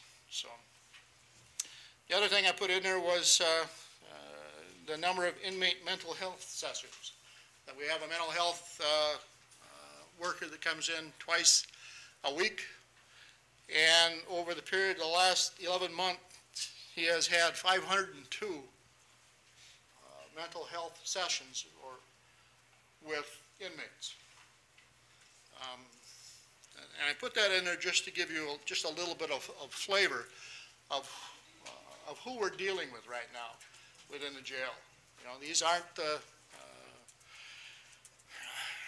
not the cream of the crop. So, but I guess what I'll do now is open it up for questions. I'm not sure, maybe a typo. Under watches, it says 15-minute mesial. Should that be medical? I believe that's supposed to be medical, yeah? Yeah, okay. Sheriff, you indicated as you were detailing your report that some of these numbers are for the year to date through November 30th for 2009. Is that true for all the 2009 numbers, that it's through the end of the month of November? Or are some of them current? Some of them may be more current, but primarily they're to the end of November. So. Okay. I have another question. There's been some media reports of great success in prisons with prisoners training service dogs. Now, I recognize right off the bat that many of your jail inmates are not in for 6 months in our jail or whatever, but in theory, they could be in for as long as a year, I guess, under the law. Is there any appropriateness in thinking about using some of that Huber building space that we don't have Huber people in to have some inmates training service dogs, like for the blind and the disabled and so on like that? Have you thought about that, and is it worth thinking about?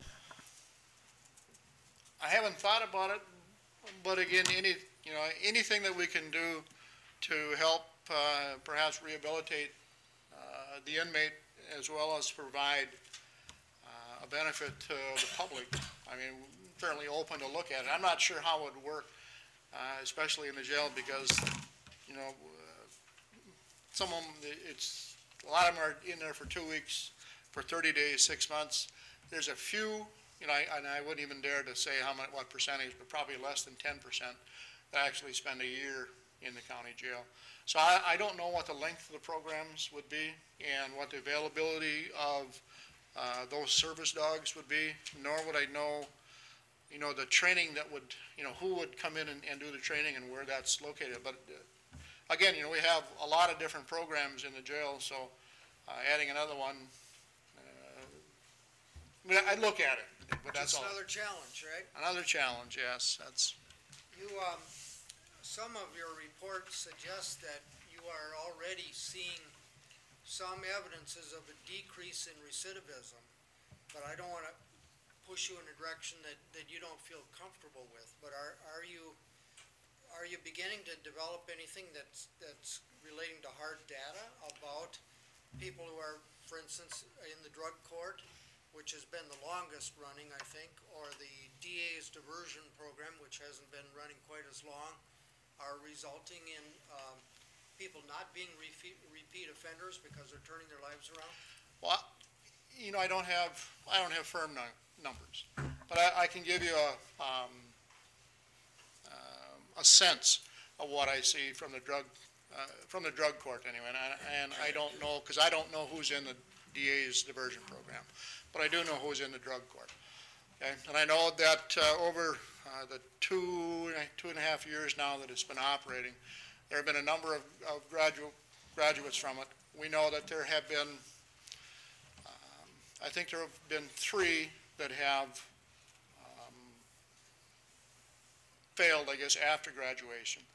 But if we look at the number that already have graduated, and the fact that these individuals, this is their last chance before going to prison. So if we have a 60% or even a 50% success rate, and I think we're over that, I think then we are saving the county a lot of money because they're not incarcerated, we're not feeding them, we're not providing medical care for them, they're not in a state prison, our taxes aren't going to support that. So, I can't speak for the DAs, but I can speak for the drug court, and I think it's very successful as far as reducing that recidivism. It takes a long time for some of them. Some of them have been in for 2 years or 2.5 years. They're still in the program, but they're making progress ever so slowly, put it that way. So. Well, some of us have gone to the graduation ceremonies, and they're most heartening, for sure. And of course, it's a wonderful thing when it does enable somebody to turn around their lives. From your point of view, I know it takes extra work from a number of different county functions in order to manage a person in the drug court or the like. Is it more work for you to follow up and deal with somebody who's in the drug court program than it is to simply treat them in the jail? I'd say no, and I'll say this. I look at the first individual that graduated from the drug court, okay? I'd say we had probably 50 or 60 contacts or arrests on him for drugs, for theft, for burglary, for all of it related back to his addiction. Okay, he's 23, 24 years old. Okay, he's the first graduate. He's been graduated for a year now, at least, and we have no contacts with him. Okay, he's back. He's got a job. He's taking care of his family. He's supporting his kids. And if I look at that and I go, that's a big saving, because he was in my jail, every 2 weeks, basically. So I look at him. He's a great example of how good that system is working. It's slow, time-consuming, because most of these people that are going in it, they have no sense of responsibility. And that's kind of what the drug court teaches them, is that they are responsible. So, Dan? Thanks, Sheriff. Under the citations, how much of that turns into revenue for your department? None. None. No. Law enforcement cannot receive any revenue back from citations or from any fines. It goes, there is a certain amount that out of each, whether it's a municipal citation or if it's an ordinance citation or a state fine, there's a certain percentage of that that stays with the county, and that is accounted for by the clerk of courts. But we never know that amount, nor do we want to know what that amount is. Several years back, I remember you were looking at a program where you have to try to get a lot of the delinquents that weren't, you were taking the credit cards at the site. And is that program still going, or is that being monitored at all?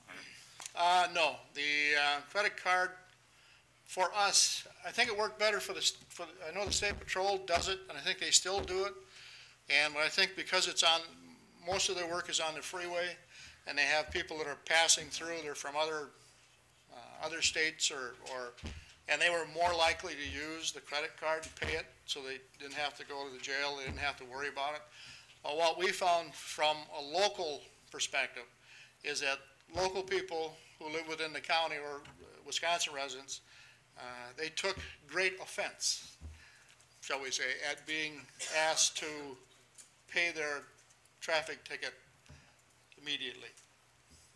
And just because of the ill will that we were seeing and we couldn't make them, because if they're a resident of Wisconsin, you can't take, if it's a regular traffic ticket, they can't be taken to jail and made to post bond unless there's some reason, a failure to pay. So it became a bigger hassle for us than it was worth. So it was a good idea, but once in practice, it didn't work. So. Of the two computer systems that you have requested on purchasing, are either one of those having to deal with the medical part of it, as far as like you're talking about the checks for suicide and stuff, which is essentially on medical? Is there a way that all that is going to be incorporated into an electronic file so that they be able to maintain that rather than have paper files? Well, it is all entered into our system. We maintain two files because under state law, anything that we do with an inmate, their inmate file basically stays forever. Okay, so we need to keep a paper trail on that part. We could put it on, it's all put on electronic in our RMS system, but as you know, the same problem we had when we switched from clues to the current RMS, we lost everything because they were unable to transfer it over. So it is only the paper record that we have, which is required by statute. We have that. That's why we have to keep those records for so long. So. Yes. Thank you. Can you comment, please, on the media reports concerning the jail policies and the implementation of the policies? There was an article in the Hudson paper last week about that. Sure. The policies are, one thing to understand is that because, I know this is going to sound wrong, but just take it for what it is, okay? As sheriff, as a constitutionally elected officer, I make policy for the sheriff's department. Nobody else can make it. Nobody else can require me to have it, except those 10. There are 7 required policies that the state requires. So what we have done is, over the years, we have developed policies. The state of Wisconsin, the training and standards, they have policies online that we can go to. We can download them and adjust them to fit our specific needs. Also, the National Sheriff's Association has policies online that we can download. We look at them. International Chiefs of Police has the same thing. We are continuously reviewing our policies. We are, one of the things that I did early on was I assigned supervisors a certain number of policies. That's their responsibility. They're to keep track of those policies. They're to review statutes to see if there's any changes. They're to keep abreast of case law that comes in. We do send our policies up to Corporation Council, ask that they review them as far to make sure that they meet statutory standards, and also that any new case law that might be coming down the pike, that our policies fit within what we're seeing coming out of the courts. But that's a continuous, there's never we never stop looking at our policies. That's a continuous and ongoing thing. Training on the policies, right now we train twice a year. We have staff meetings. We go over specific policies with staff. We go through all of the policies with staff. And then once a month, what we do is we throw out a series of questions based on one of the policies in there to every staff member out there, and then they respond back with an email answering our questions so that we know that they understand what the policy says and how it's supposed to be implemented. I would say that there was probably some error in that particular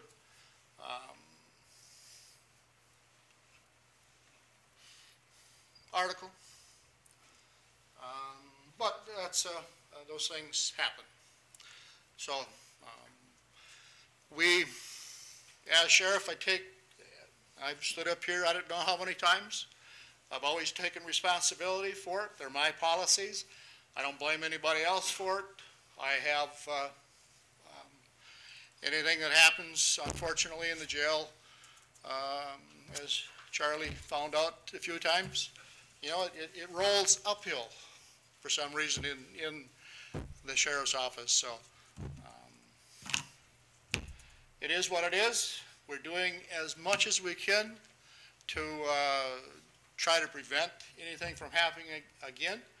Can we guarantee it? Probably not, because people are human. People make mistakes.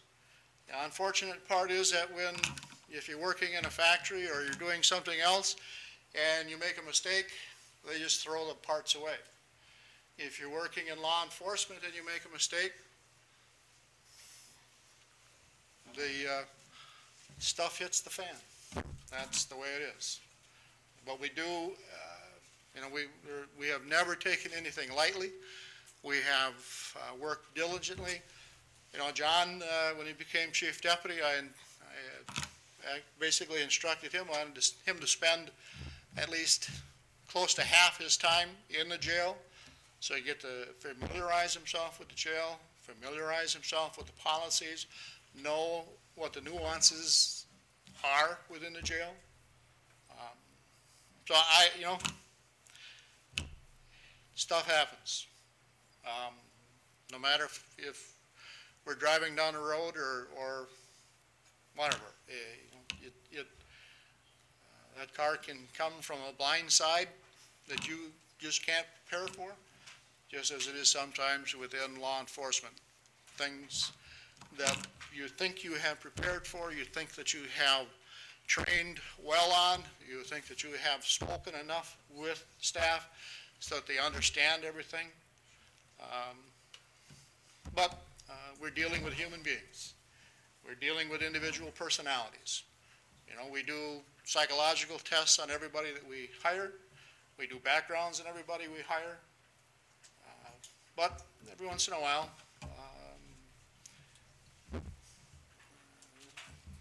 things are missed, perhaps, or people just decide to do something. And that's, like I said, unfortunate in that these are with law enforcement, they are life and death decisions sometimes that we end up making. We pray that we make them right. So. You had mentioned earlier that a number of the situations, or quite a number of the situations, are medically involved. How many people on your staff do you have that are medical people? Such as EMTs, paramedics, nurses? They're all first responders. As far within the jail or all staff. On road- both, and they're certified first responders and stuff like that? Yes. We have a nurse, right now we are moving to having, right now we have a nurse, beginning the first of the year, she'll go from 32 hours to 40 hours in the jail. We are adding another 20 hours of nursing service within the jail. The nurse, on a routine basis, does in-house training with staff. We have a psychologist that comes in twice a week.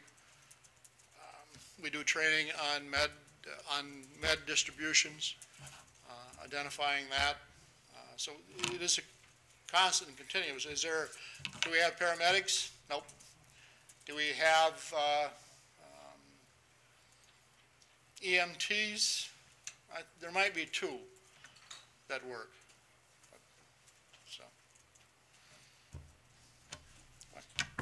Following up the previous question on the media report, one of the suggestions, or one of the claims made, I guess, in the article was to the effect that the written policy was not being followed with respect to the color of the color coding for the watches. Is that true or untrue? I believe that was a misunderstanding as it was put out in the paper, because what we have, and again, I'm going to go with, hope I got the colors right here, but red is continuous watch, okay? I believe that green is 15-minute watch and blue is 30-minute watch. And we had a 4th placard that we also used for a 60-minute watch. But as we sat down with Don Gillen and discussed this that day, at that meeting, I was at that meeting, 5 of the new jail sergeants and the 2 lieutenants and myself met with Don. We discussed it, and the issue with that was not that there was wrong placards being used, placed up there. It was, the discussion was, okay, why do we have 4 of them when we are actually, part of our policy is every 60 minutes you check on inmates anyway. So the question really revolved around whether or not we needed all these different colors and what we were using them for. Like I said, the red continuous has continuous written on it. So, if you're colorblind, you still can read continuous.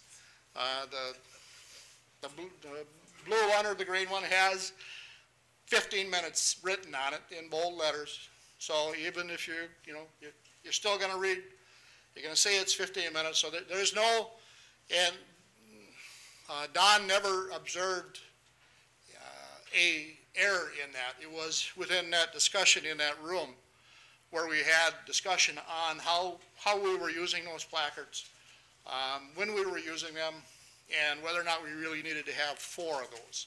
So we actually cut it back to 3, and that's what we're using now. And then we needed to change the wording in the policy. And because they were reviewing the policy at the time, we didn't make that change right away. We were waiting for Don to review that and make those changes in there. As indicated earlier, I requested Corp Counsel to assist us again to review all policies again. We've met 3 times. Once, I think, April, and that was, I think Greg and Don and Kathy were down there. We discussed what we were looking for, what we wanted. July, we met again with Don and Kathy, and again in September, we met with them. There was some allegations that staff members didn't understand what was going on, or why did we need to do this, and that was one of our new sergeants asked the question in that meeting, why do we keep going over and over and over? Well, that's a good question, because that indicates that we are going over them over and over and over. And so there was, we want to make sure that there's a connection between what we write in the policies and what staff is doing. And I think we've accomplished that primarily. So it wasn't that there was, A blue placard on the wall when it should have been a red one. Okay, that didn't happen. Okay, it was just within that room, that discussion as to how it should be used, what color should be. In fact, we spent probably 15 or 20 minutes discussing, okay, what colors should we use? Okay, and that was the discussion, and what ones fit best with the types of watches. So, so as I indicated, I think there was some misunderstanding on what happened during those meetings. So, If I could follow up, understanding what you said earlier, you are the person constitutionally responsible for what happens during your watch. that's correct. And you originate changes in policies when you see from the International Sheriff's Association or the whatever sources that you are continuously monitoring. Do you then put your policies in place and then send them to the Corporation Council for review so that from your point of view, current law is being followed from the moment you learn about it, and review can follow later if it needs to be fine-tuned?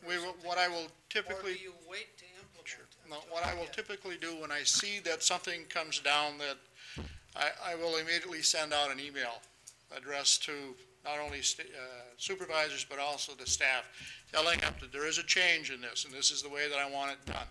Then I will direct one of the lieutenants to bring that up, review what's in that, then we'll sit down and we'll make the changes.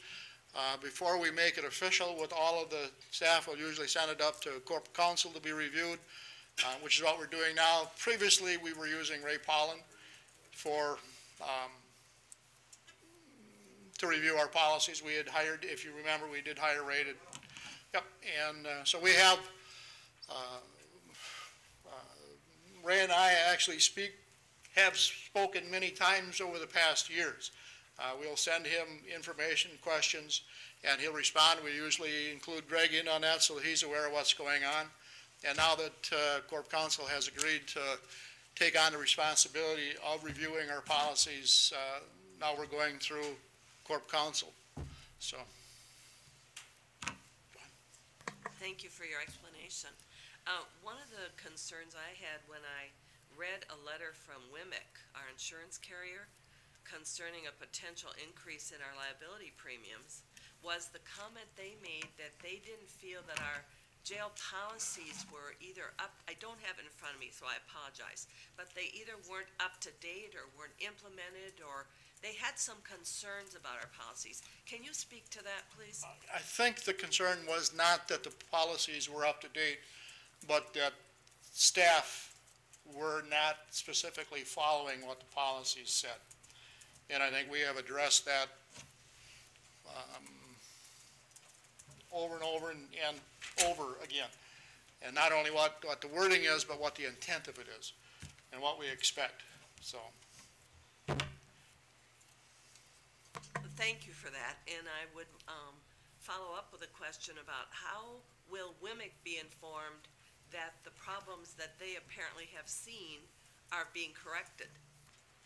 Well, I think one of the issues is that a number of years, I can't remember, maybe Buck remembers that, but 2003, 2004, somewhere around in there, maybe WMIC had recommended that a company by the name of Gallagher, I think they came out of Virginia or Pennsylvania, they were a nationally known jail inspection organization.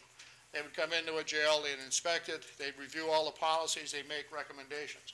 What happened out of that was they made, I think, about 15 different recommendations, everything from, changing the wording in some of the policies all the way up to you need to have 24/7 supervision in the jail. Okay, all of those were checked off and proof was provided to WMIC a number of years ago that those things were met. If they have specific problems right now or issues, then that needs to be given to me because I don't have specifics right now from them, what their concerns are, other than perhaps personnel. So, Thank you very much. thank you. Okay, that concludes the business except for Cindy. You've got a few things, I guess. No, I have no correspondence or rezoning requests. Just a reminder that nomination papers are due January 5th, 5 p.m. If you're not seeking, if you're not going to run again, non-candidacy papers are due December 28th. We are adjourned. Merry Christmas.